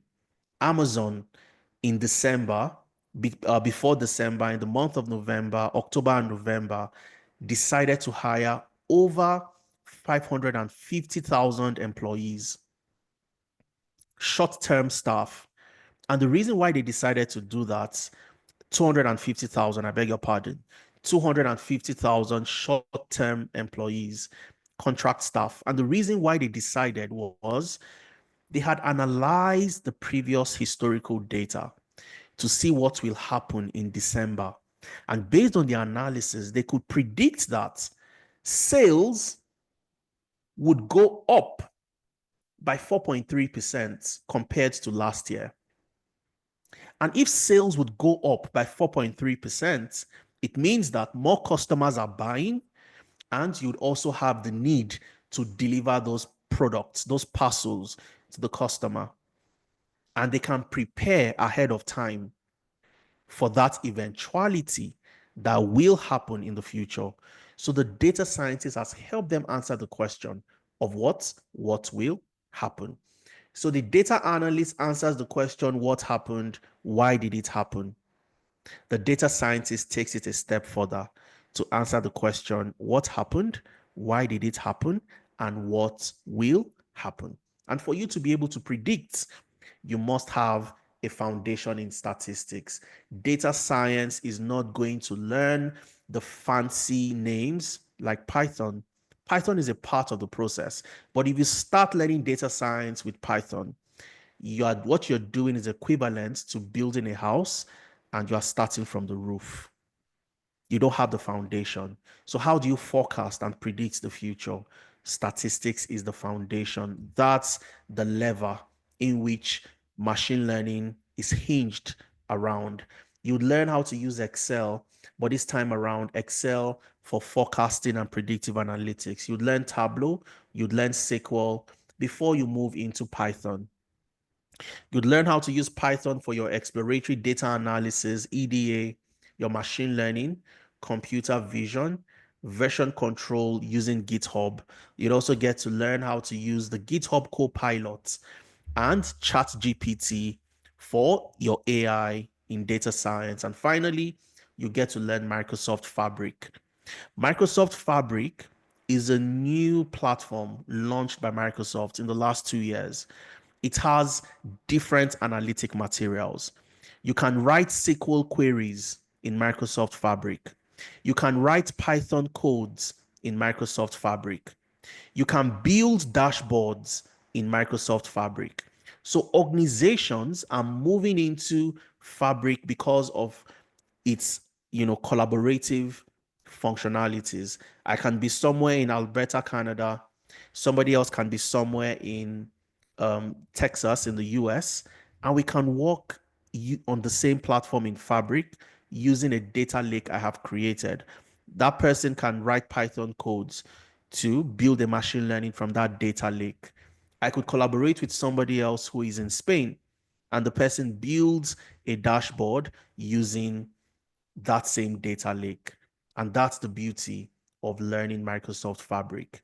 And what you learn how to do in Microsoft Fabric in building dashboards, you're also going to learn Power BI, because Power BI is a Microsoft tool.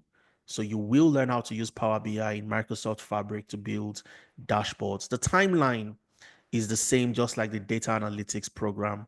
4 months in class, 3 months learning in class, and then 1 month internship.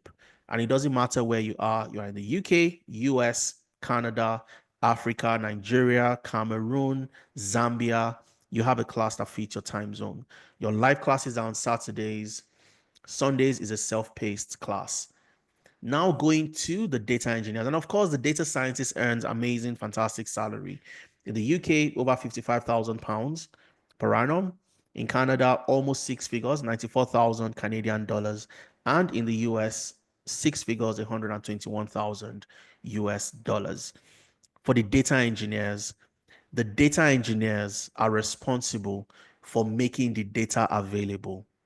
So the data analyst, the data scientist cannot work on the data that it needs to work on without the data engineer. So the data engineer constructs the pipelines that moves the data from where the data is generated to where the data needs to be. So imagine you are building a house. Once the house is completed, you go into the bathroom, you open up the tap and water flows from the tap. You go to the kitchen, you open up the tap and water flows. How is that possible? There are pipelines connected to a water source so that when you open up that tap, water would flow. That's what the data engineer does. They build pipelines called ETL pipelines within organizations to ensure that wherever that data is generated, the source of the data flows into where the data is needed, usually in a data warehouse. So they build that infrastructure so that when the data analyst or the data scientist needs that data, they can easily access that location and extract the data from there. And that's the role of the data engineer, essentially. And for you to do this, you must have experience, understanding in data engineering, what it's all about in the first place. Then you must also learn SQL, structured query language, Python programming, which is what you'd use to build your ETL pipelines, Linux for your bash scripting. Learn how to build ETL pipelines that would extract data from databases, data from APIs, connect to APIs, scrape data from the web, and so on. You learn how to automate your pipelines. When you go to the bathroom and you open up the tap, you don't need the plumber to be there to ensure water comes out. It is automated. As a data engineer, you must also automate how the data flows from where the data is generated to where the data needs to be. All right. And you're going to use technologies like Spark and Airflow to do that, to automate your pipelines. Then you'd also learn cloud engineering using GCP, Google Cloud Platform, and Microsoft's Azure. You'd learn version control using GitHub and GitHub Copilot and ChatGPT for AI in data engineering. The data engineering timeline is a bit longer than the others. It's for 5 months. You'd learn in class for 3 months, learning the techniques, working on projects, interacting with your trainer, your professional, and you'd have 2 months working on a real world project during your internship. Now, you've heard me talk about the internship severally, and this is because you don't want to get a job and what you know how to do, which is what most people know how to do, is they've read, they've crammed, and they can sit for an exam and pass the exam.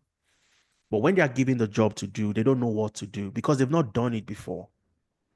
So we simulate the environment in a way that it's like a real world, office. You are working in the office, you have a line manager that you report to.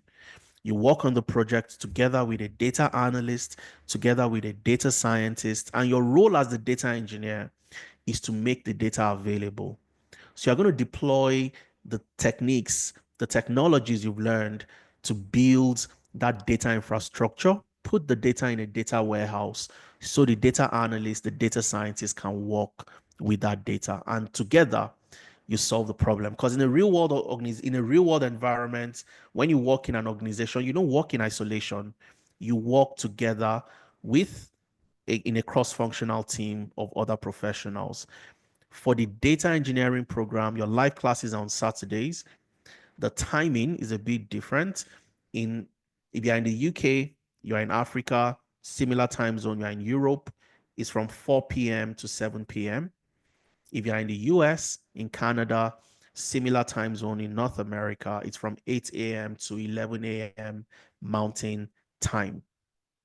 Sundays, you have your self-paced class, you watch your sessions on the LMS, and so on and so forth.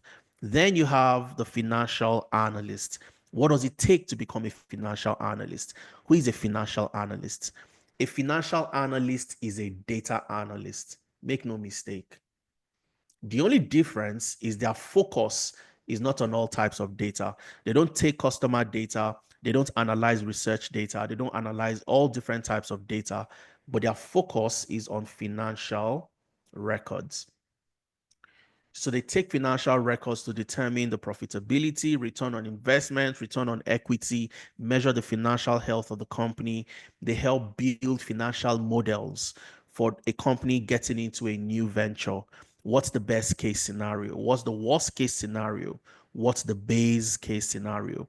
They carry out sensitivity and scenario analysis. When this changes, how does it impact our industry? How does it impact the buying power of our customers? The Bank of England, the Feds in the US, the Bank of Canada have reduced interest rates across board. Okay, how does this impact your industry? How does this impact the budget you had set at the beginning of the year? And so on. These are the roles and responsibilities of the financial analyst. So they take their data skills and they use that to carry out financial analysis within an organization. So you learn your data skills, your problem solving, your Excel, your Power BI, your SQL. You learn all these data skills. Then you get into the core financial areas.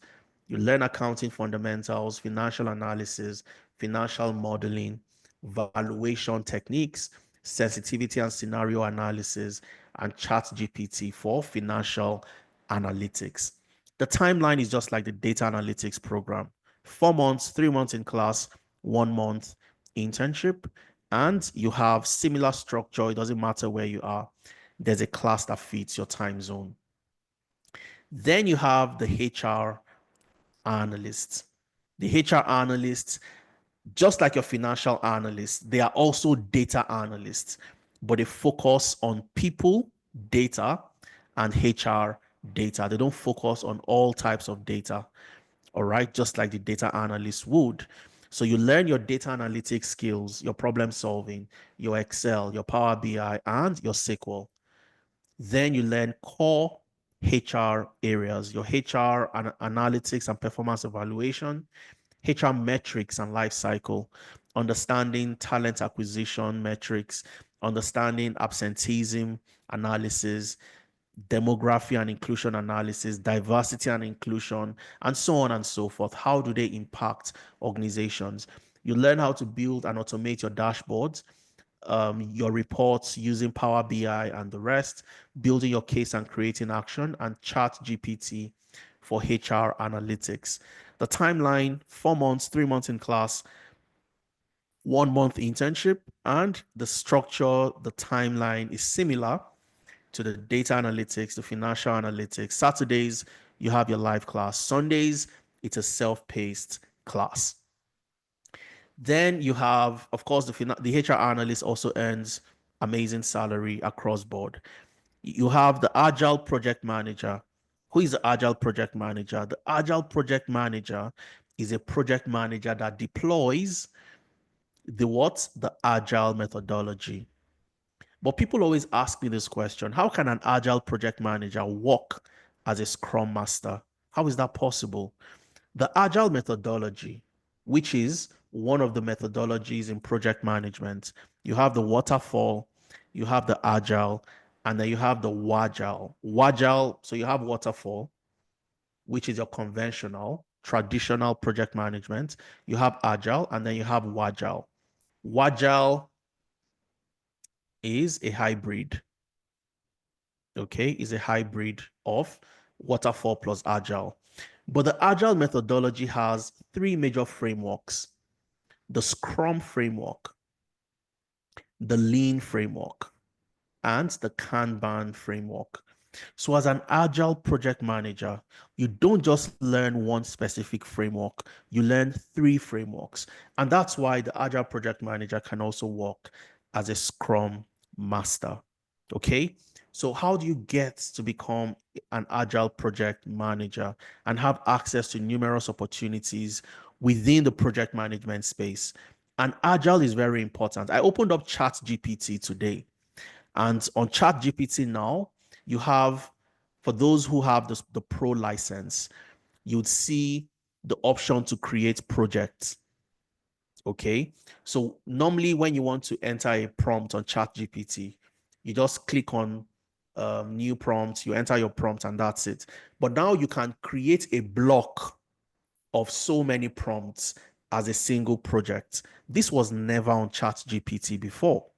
And OpenAI did not wait until they have all the features of ChatGPT fully fledged out before they launched ChatGPT.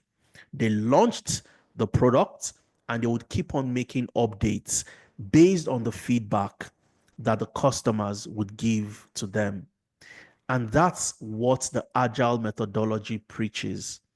You take an entire project and you break it into multiple parts called sprints.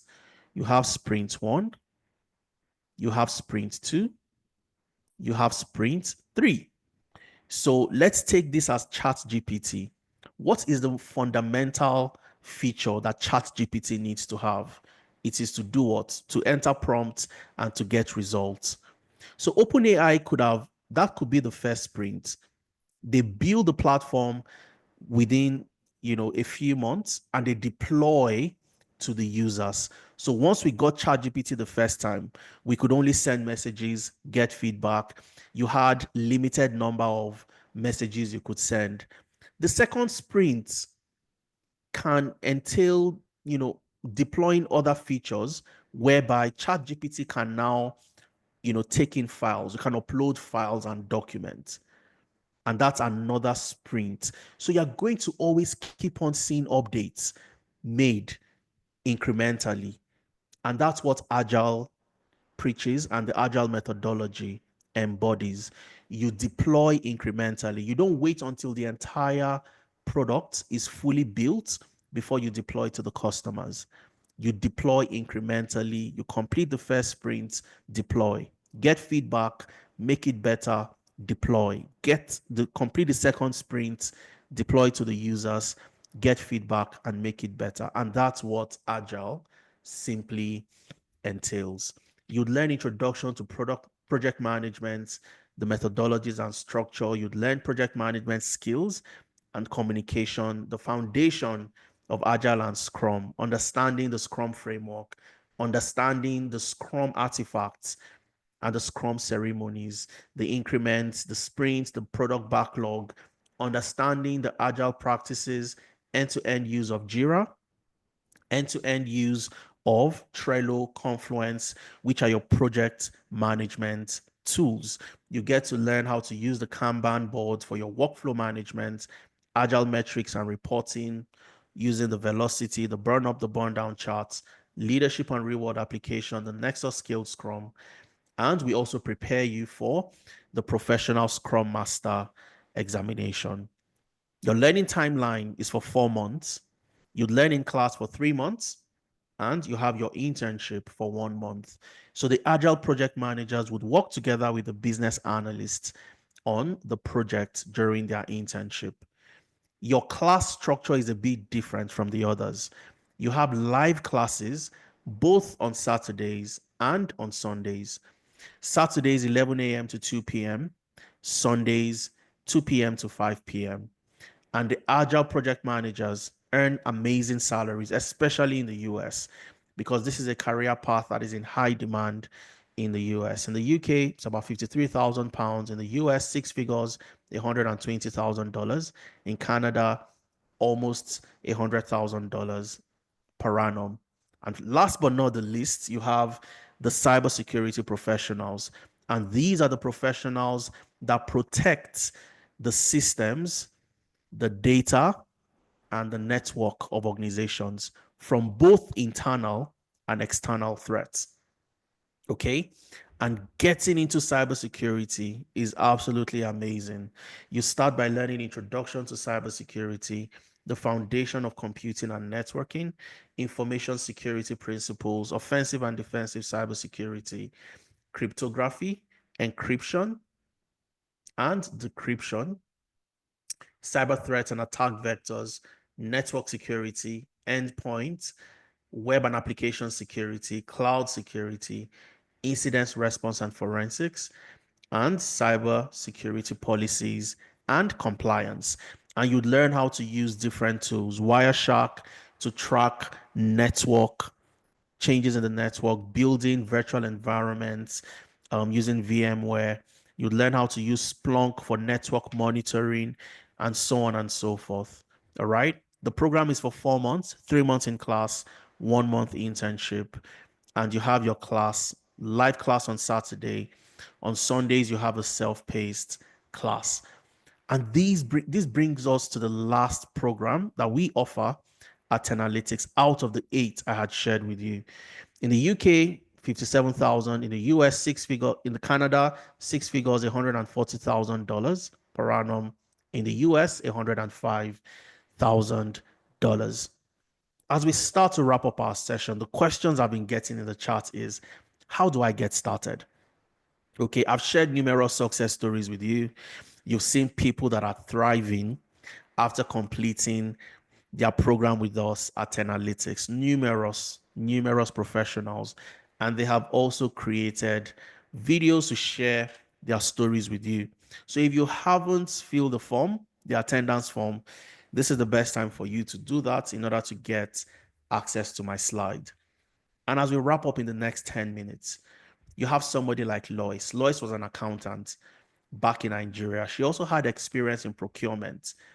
Lois joined our business analysis program and she secured a job as a project manager after completing business analysis. How is this even possible? But remember, when I was walking you through the business analysis program, if I take you back very quickly, just pardon me, I want to tie this to how Lois was able to secure that job. So when we went back, let's go back to business analysis. When I was walking you through this, what did you notice? Part of the skills you would learn, your project initiation and planning is project management related. Agile and Scrum is project management related. Software development lifecycle is project management related. Stakeholder analysis and engagement is project management related. And you'd also get to learn Jira, Confluence to track and collaborate on projects, Trello, and Azure DevOps for project management as well. And that was how Lois was able to use those skills, and we prepared her for our interview, and she got a job as a project manager in the UK after completing our business analysis program. You have Ngozi, who also joined business analysis. She was a customer service professional. She had a HR background back in Nigeria, but today Ngozi is a business analyst. She's working fully remote. You have Damilare, who works with BAM in the UK. Damilare also, no experience, joined data analytics, and today he's a sustainability data analyst with BAM. He works in Leeds out of the UK, and so many other professionals. Abigail was a care worker in Saskatchewan. Today, Abigail is a business analyst with the government of Alberta after completing our business analysis program. You have this amazing professional who, after completing just 60 to 70% of his cybersecurity program with us at Datayo, landed a job as a cybersecurity professional, customer insights analyst after completing the program, and so many numerous success stories. Rita was able to secure her sponsorship in the UK after joining our data science program. And she's saying, thank you so much. I'm grateful to the Tenalytics program because it taught me SQL, which was what I used to get this job. And this is where she got her email to apply for sponsorship. There's a story behind Rita. I'm not sure we have the time to tell Rita's story, but just to summarize, Rita got this job without sponsorship. All right, we prepared her for the interview. She got the job. But the strategy for Rita, which we also give to other people, is give it your 120%, even though that job does not come with sponsorship. But there must be a potential for that company to sponsor you, which means that you have researched into the company, they have the license to sponsor, and they've also given a substantial amount of sponsorship of COS in the previous year. So which means that if they have given us a substantial amount of sponsorship, there is a potential they can also sponsor. So Rita gave it 120%. When the Home Office made changes in April this year, Rita put in, she sat down with the HR, and you can see she's saying that I spoke to my manager about this visa and the rules that have changed. HR pushed back and forth until they gave me my COS on Thursday. And Rita applied, she used the priority service so that no delays. She got her sponsorship and she's doing amazingly well today. All right. You have Benem who is in the US, joined our HR analytics, and Benem got a job, and so on and so forth. Absolutely phenomenal professionals. Muhyiddin, Abdul Rashid, who is in Nigeria, in Abuja, working for a company in the US as a data scientist, earning in dollars, spending in Naira, and so many other professionals. And I've kept so many, YouTube links, YouTube videos for you to listen to these guys, listen to how they were able to transition, and so on. Now, to wrap up, how do you get into any of our 10 analytics program? How do you get started? All right. So our last cohort for 2024 started 2 weeks ago, 7th of December, but we have a new cohort that will be starting on January 4th, 2025. And that's the best cohort you want to get into. Okay. Now, we've done fantastic work in the UK. Over 55 of our alumni work with the NHS in the UK because of a targeted strategy. The NHS gives sponsorship, and we have them working as data analysts, business architects, and so on and so forth. But one of our strategies in 2024 was to dive into the Canadian market, the US market, our audience in North America, and get closer to you. So if you're in the US, you're in Canada, we are a lot closer to you today. All right. And the way we got into the market was we moved to Canada in January 2024, and we joined the Alberta Catalyzer Velocity Program, which is a program that helps innovative companies to scale operations and offer value to their customers. So you'd see me right there. Okay. You'd see Efemena, the co-founder of Tenalytics. And I've kept a link to, the article where you can click on that. It takes you to the official Alberta Catalyzer program. You get to meet those companies. That's myself, that's Efemena, and other, startup founders. You get to read about the amazing work we're doing, helping Africans and people of the Black community to break into global tech careers, and so on and so forth, helping over 2,500 people to make that change. And we also got our accreditation recently from the American Council of Training and Development. Okay. And I've also kept the link for you to view the accreditation for those who would want to, get to see the amazing stuff that we are doing. So if you click on that link, it takes you okay, I think I kept the wrong link right there. I'm going to link that so that you have access to the American Council. Oh, let me see. Yeah, so that's it right there.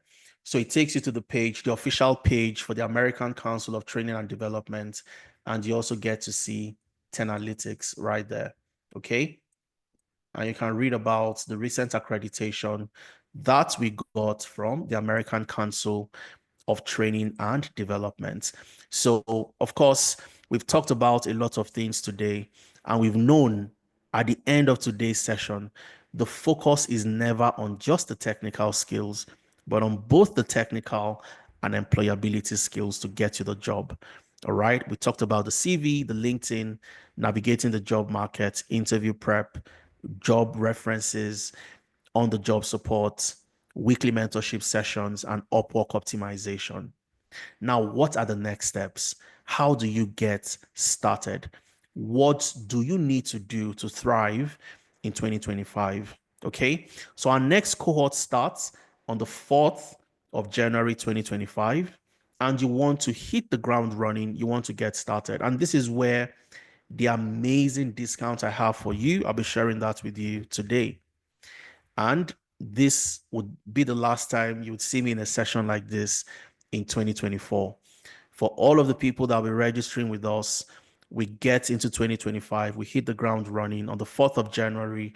And for those that already have commitment in January, you also have the opportunity to join us on the 8th of February, where you get your journey started. To get into any of our programs, you have the full amount is 750 US dollars, but we have an amazing discount of $600 where you get $150 off. Instead of paying 750, you get to pay just 600, and you can break this into 3 monthly installments. So if you take advantage of the discount, rather than paying the full amount at once, which you can do, you can make a one-time full payment, 2 monthly payments, or 3 monthly payments. And I'll show you how to do that to get into any of our programs.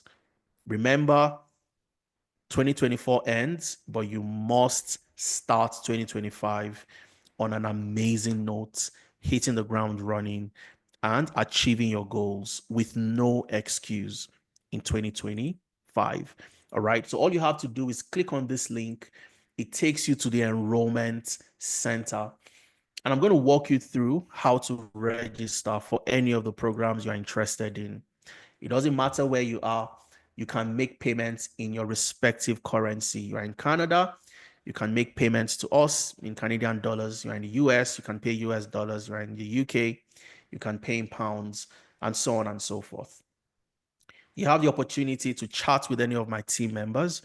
You can also make phone calls to any of my team members, which of course, again, you have on the slide.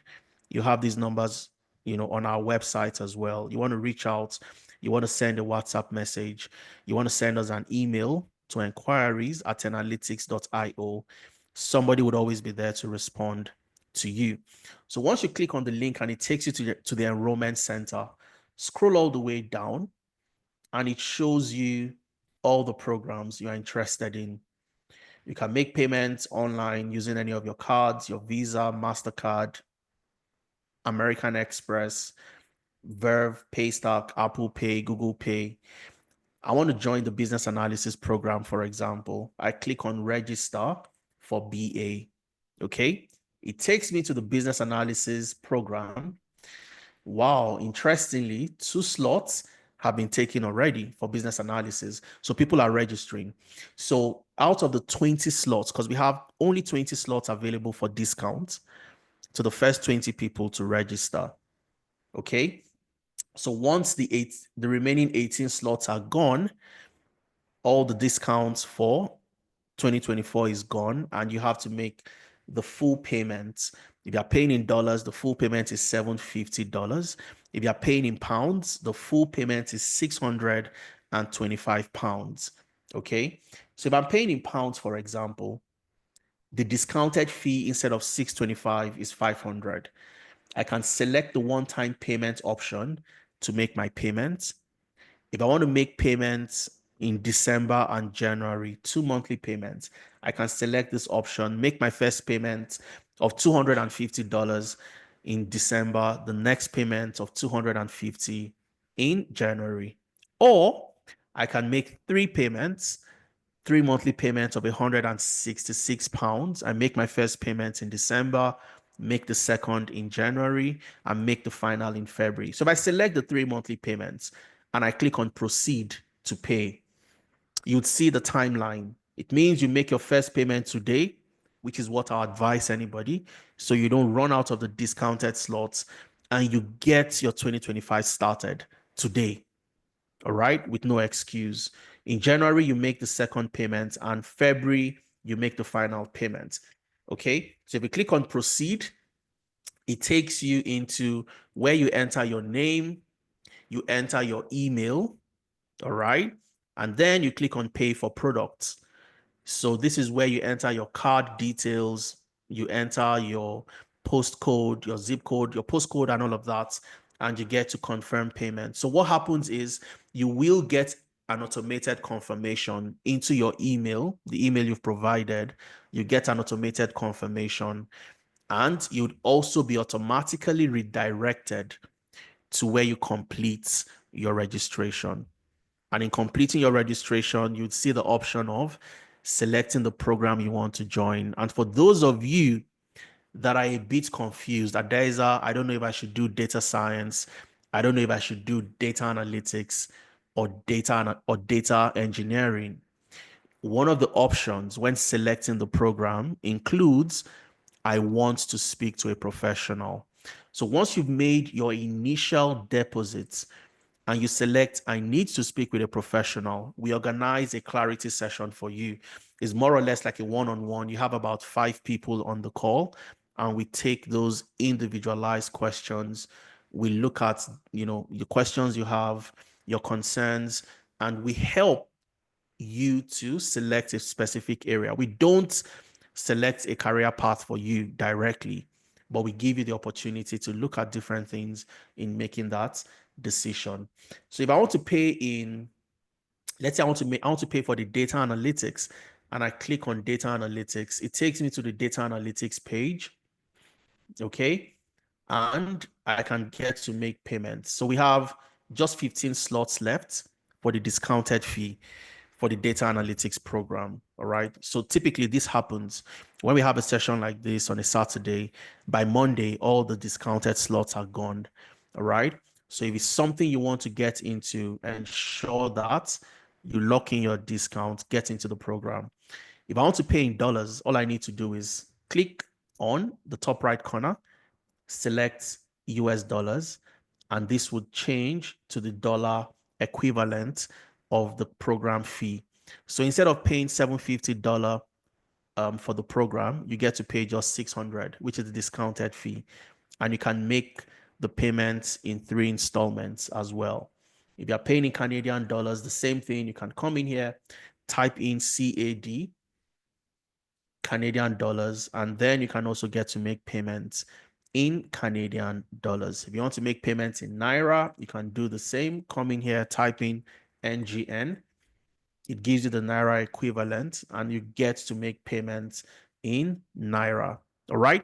So that's how you navigate that space. Now, finally, before we go into Q&A, because I know you have so many questions, I have questions in the chat I'm going to pick and I'm going to take. I want to show you what the form looks like. So once you've confirmed, you've made your payment, you've been debited, you'd get automatically redirected into this form. Okay. You'll be automatically redirected into this form. I'm going to maximize so you can see it clearly. So you fill your details, you tick the box, click on next, you select your type of payments, click on next. I want to show you where you get to select the option of having a clarity session for those of you who you're not sure if you should go for financial analytics or you should go for cybersecurity. All right. So once you are filling this form, click on next, enter your name, your email, gender, next, read the terms and conditions. You have our email right on the form. You want to reach out to us, my colleagues, you can reach out to them. WhatsApp, you can reach out to any of my colleagues, and then somebody would answer the questions that you have. If I click on next, when did you make your payments? You fill all of this, upload your proof of payment, mode of payments, fill all of that, click on next, click on next.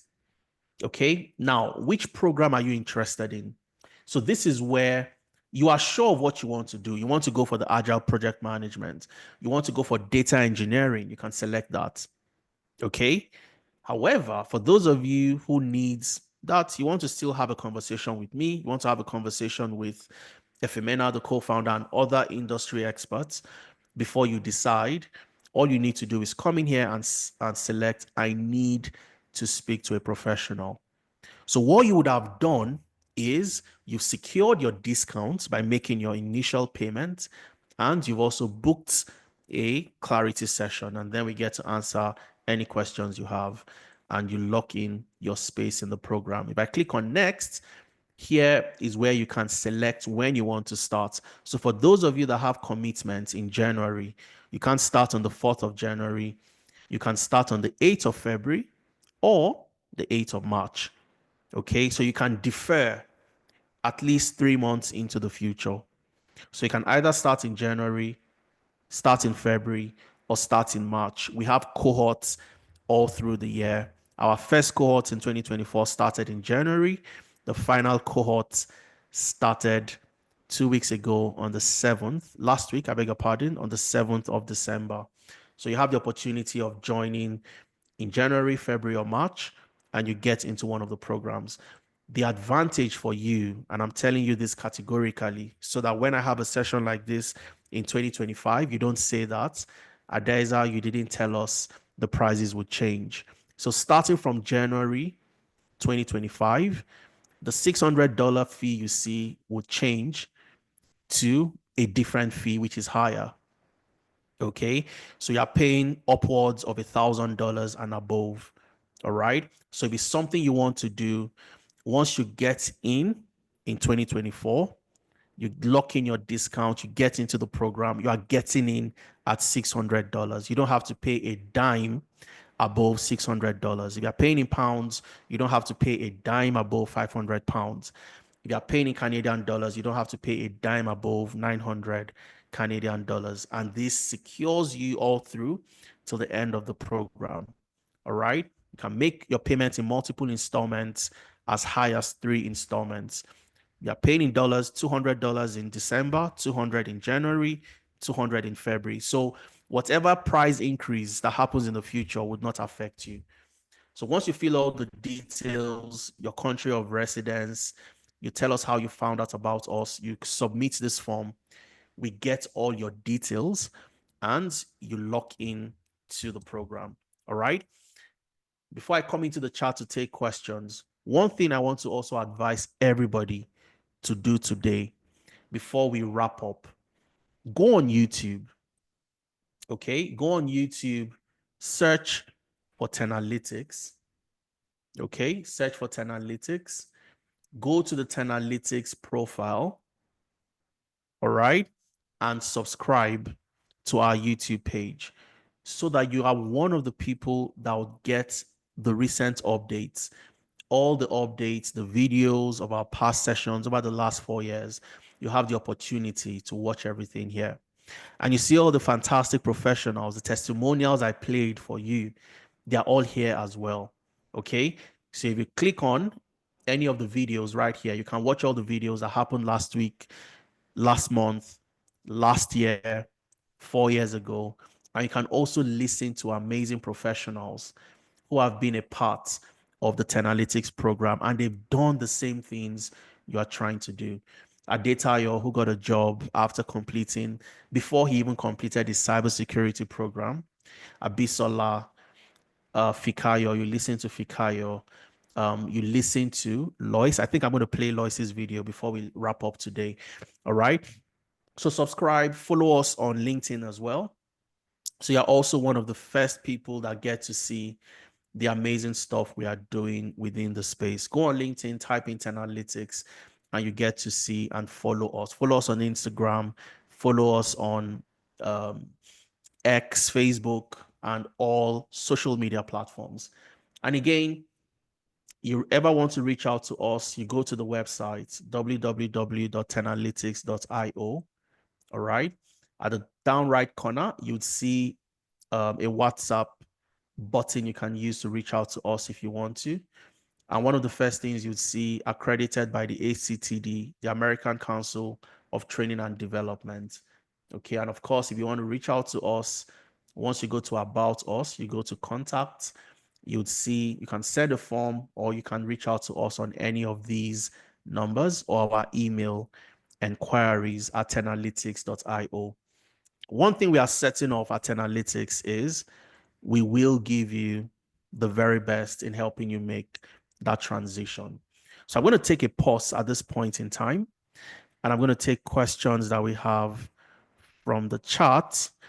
And for those who also want to unmute and possibly speak, you can feel free to do that. So Erezi is asking, do you help with the job application process? I think I answered that question during my session. So what we do, Erezi, for you is we don't apply to jobs for you. You would do the job application. The difference is you know where to apply. You know how to apply.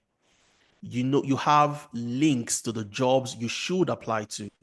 Okay, so we provide you with those links for you to apply. I think I showed that earlier while I was showing you the classroom. So you'd see where you have job offers. If you click on the sheets, every single week we send you jobs. Okay, also jobs that come with visa sponsorship across different regions. We send you these jobs, and these are jobs that we have vetted, and we know that you apply to these jobs, you can get them. And then we prepare you for the interviews. So if you go to your LMS, if I go to my dashboard, for example, you'd see where you have the interview prep. Okay. This was what made Fikayo get that job, preparing her for the interview. So you go in there, you know the right things to say, and just sell yourself as the best person for that job. No, Christian is asking, can the £500 stay to the end of December? On the 21st of December, we are shutting down operations for 2024. No classes, no registration, nothing else for 2024. So 21st of December, we are shutting down. In January, we kickstart our first cohort on the 4th of January 2025. So Christian, you want to get in, the best thing you want to do is get in as soon as possible. So I'm taking questions from the chat, and I would see what is the best laptop property to buy? A mid-range laptop. You don't need anything top end or high end. Okay. All you need to get in is a mid-range laptop, 8 GB RAM, 256 GB SSD, ROM, a Core i3, which is pretty much, mid-range. You don't need anything, over the top to get into the program. All right. Christian is asking, can it still to 21st? The discount remaining till 21st depends on the number of registrations. Okay. So we have 20 slots available, like I shared earlier. So for those who want to register for data analytics, for example, I think 5 slots are gone already. The last time I opened that, 5 slots were gone. So we have just 15 slots available. For those registering for business analysis, out of the 20 slots, 2 slots are gone. For those registering for full stack data science, you have, out of 20 slots available, you have 19. So 1 slot is gone. So Christian, it's all dependent on the number of slots available. We have limited number of slots. As soon as those slots are exhausted, the discount is gone. Okay. Can a business analyst work as a scrum master? Rosalind, that's a very intelligent question. To some extent, the business analyst can, to some extent. And the reason why I say to some extent is because as a business analyst, you also get to learn the agile methodology and the scrum framework, okay, for project management. However, you don't learn all the aspects like the velocity, the different agile metrics, the velocity charts, the burn up, the burn down charts, and so many other things you'd have to get to learn as a scrum master. You don't learn all the nitty gritty as a business analyst. But in terms of the foundation, in terms of the agile methodology, the scrum framework, you will learn. And every other thing you might need to apply for a scrum master role, you can learn that pretty much on your own. Okay. And it's all about tailoring and packaging your CV as well to help you get opportunities within the space. So Asiwaju is asking, what's the Naira equivalent? So again, all you have to do as Siwaju is once you come to the enrollment center, click on the program you're interested in, select the currency. So if I click on Naira, for example, if I want to make payments in Naira, it means I get to make 3 monthly. If I want to pay 3 monthly installments, I pay 362,600 every month for 3 months. Okay, I hope I answered that question. And you have different opportunities. You can make payments in dollars, you can make payments in Canadian, you can make payments in euros, payments in pounds. All you have to do is just change the currency and you can do that. Eric, I skipped your question. I'll check and see if I can find that, but I'm not sure I've seen your question yet. Joyce is asking, with the timeline as a student, F1 student, is it possible to accelerate? I don't advise accelerating, all right? Simply because every single module counts towards the job itself. So you want to be immersed into the process. It's an immersive process. You have personal projects you get to work on. You have group projects you're going to work on. So it's important that you interact and you solve those problems. It adds to the final outcome at the end of the day. Okay. So if you want to get into data science, for example, Joyce, my advice is get into the program and be immersed into the program as much as possible. Ario is asking what, yeah, Bridget, there is further 5% discount. Okay. So while filling the form, before you complete the form, you have extra comments to fill after you've made payments. Just indicates that you are an alumnus. An alumnus of Tenalytics gets an extra 5% discount. So instead of we currently have a 20% off right now, you get an additional 5%. So you get a 25% instead of 20%. Aria is asking, is there any mathematical application for a cybersecurity professional? The answer is no. You don't need mathematics to become a cybersecurity professional and also a business analysis professional as well. You don't need mathematics to do that. Any single analysis you're going to use as a business analyst, using Excel, Power BI, and SQL, the functions you use, making use of those tools like Excel, for example, would carry out those calculations for you.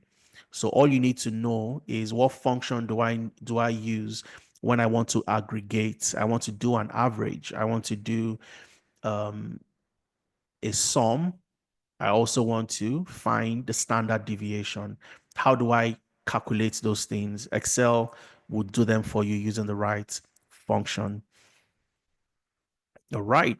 Let me see if I have more questions. A lot of questions are coming in. So if I miss your question, please just post it again and I'll see if I can take the question. So Joyce, the timeline is for 4 months for the data science program. And I'll be wrapping up the session in a few minutes. All right. Eric, I'm not sure I can see the question. Maybe you want to post the question again. This training is full practical base. I think I talked about that, EGOG. It is 100% case study practical base. And I'll show you that one more time. And I think we'll start to close the session at that point. So this is a class that started in November. And let me show you this very quickly. All right. So you can see something called the drop-in session. Let me talk about this a bit. So the drop-in session is where it happens every Wednesdays. It's a makeup class. It's a catch-up class. If you miss the class on Saturday, you want to join the drop-in session. This is where you have about 3, 4, 5 people that have missed the class and they want to be brought up to speed. So you have your trainer.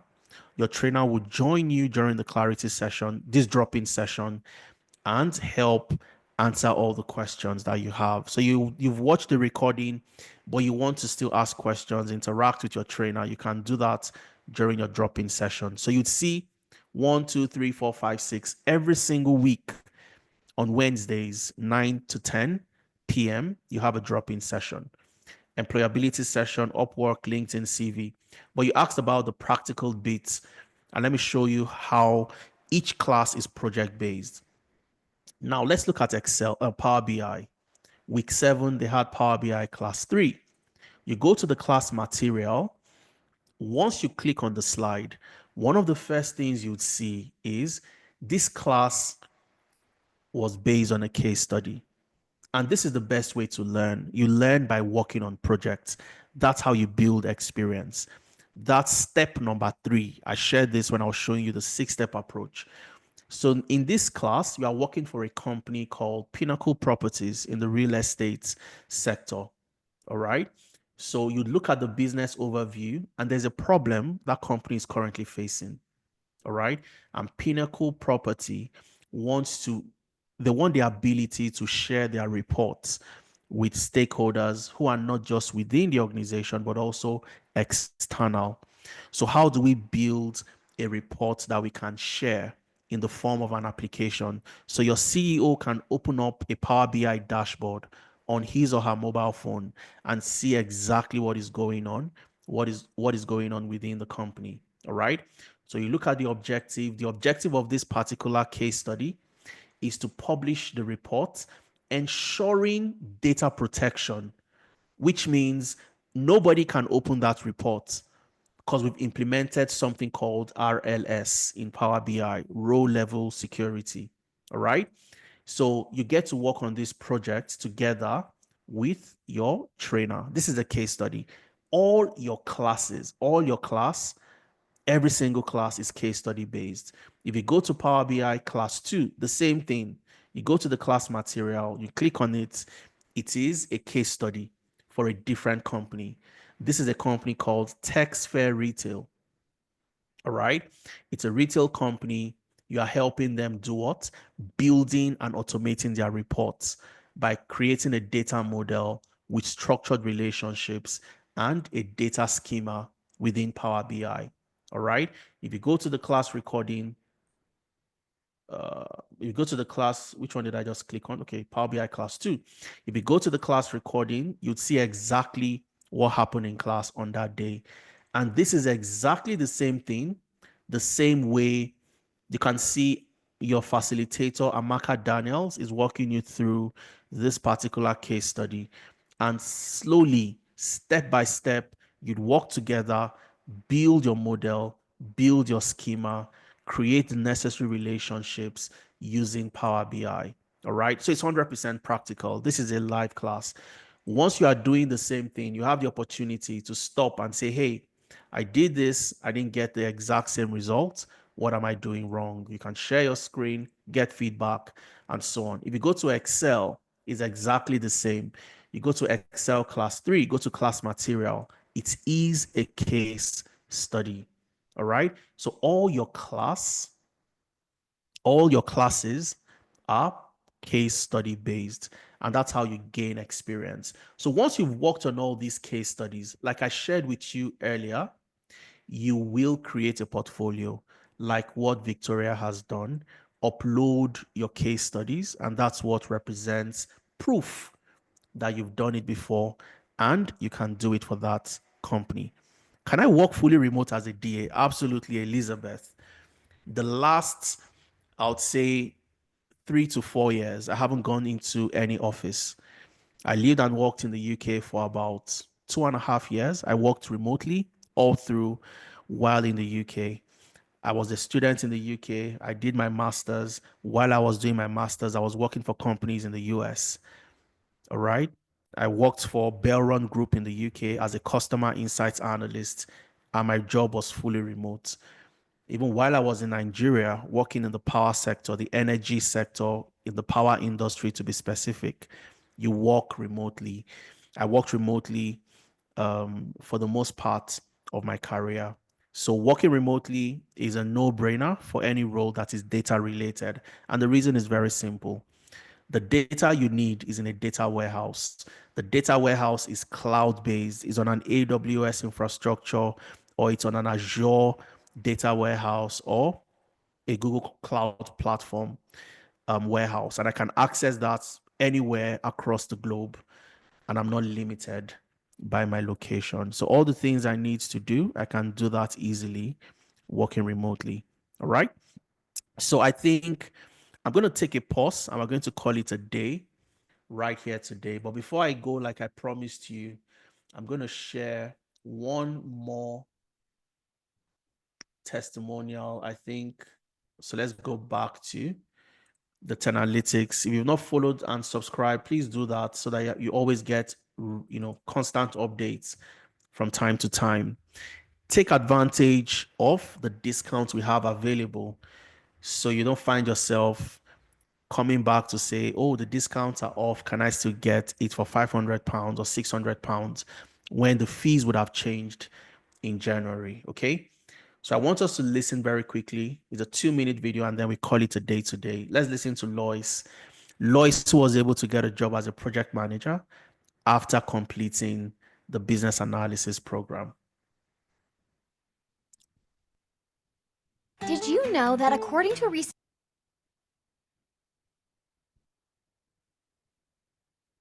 new hires frustrated you have?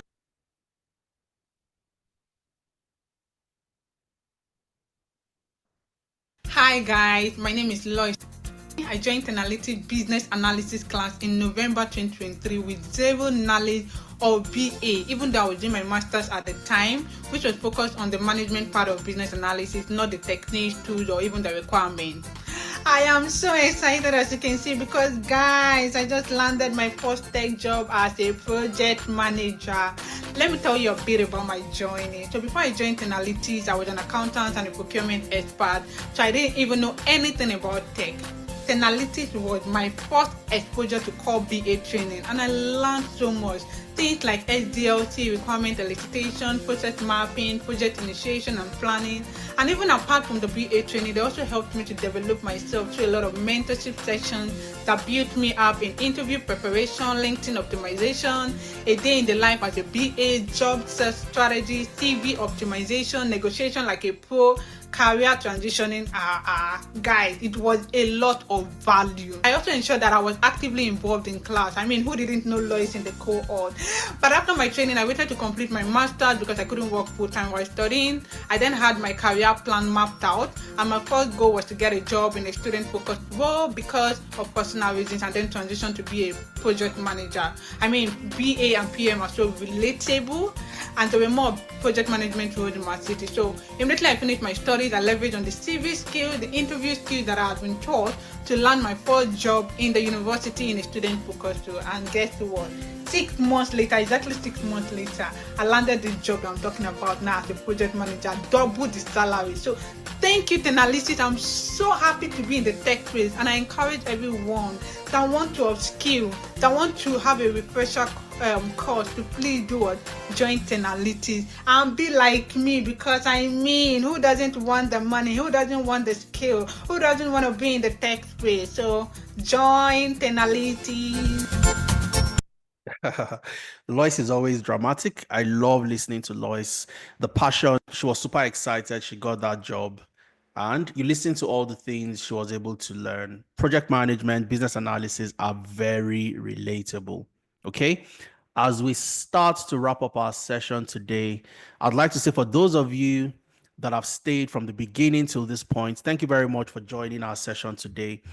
And if you've gotten value for your time, because some of you have stayed for about 2 hours, 40 minutes, type in, yes, I got value. Just type in yes into the chat. So I know that you had a wonderful time with me today on a Saturday afternoon, Saturday evening. Thanks, Celine, Rukaya, Prince Will, Christian, Shola, absolutely phenomenal. Elizabeth says, Bridget says, yes, I got serious value. Absolutely phenomenal. Thanks, guys, for joining me today. For those of you that would like to have a conversation with myself, ask me more questions about the career path, my advice to you is get started, make the first commitment, make a deposit, join me in a one-on-one session where you get to ask any questions you have. Oh, Adeza, I'm currently doing a master's in this. I'm thinking of getting started in this area and I'm not sure. I'll be very happy to engage you. For those of you that are sure of what you want to do, you want to become business analyst, data scientist, cybersecurity professional, go ahead, register, secure your discount, secure your slots, and I'll get to work with all of you in 2025. Elizabeth is asking, what's the salary range for a data analyst? If you're in the UK, you are looking at anything from £45,000, thereabouts. In the US, you are looking at about 74 to 85,000 US dollars. And in Canada, about 74,000 Canadian dollars, thereabouts. This also depends on the industry, depends on the company, and so on and so forth. So thank you very much, guys. I hope you had a wonderful time today. I enjoyed myself. I like sharing knowledge. I like sharing my experience so that other people can also get started as well. Thank you very much. Enjoy the rest of your Saturday. For those of you joining that have registered already, I'll see you 4th of January 2025. And for those of you who I'll be meeting in Clarity one-on-one sessions, I look forward to having that conversation with you. Take advantage of the discounts and have an amazing, amazing rest of the year. Cheers, everyone, and have an amazing time.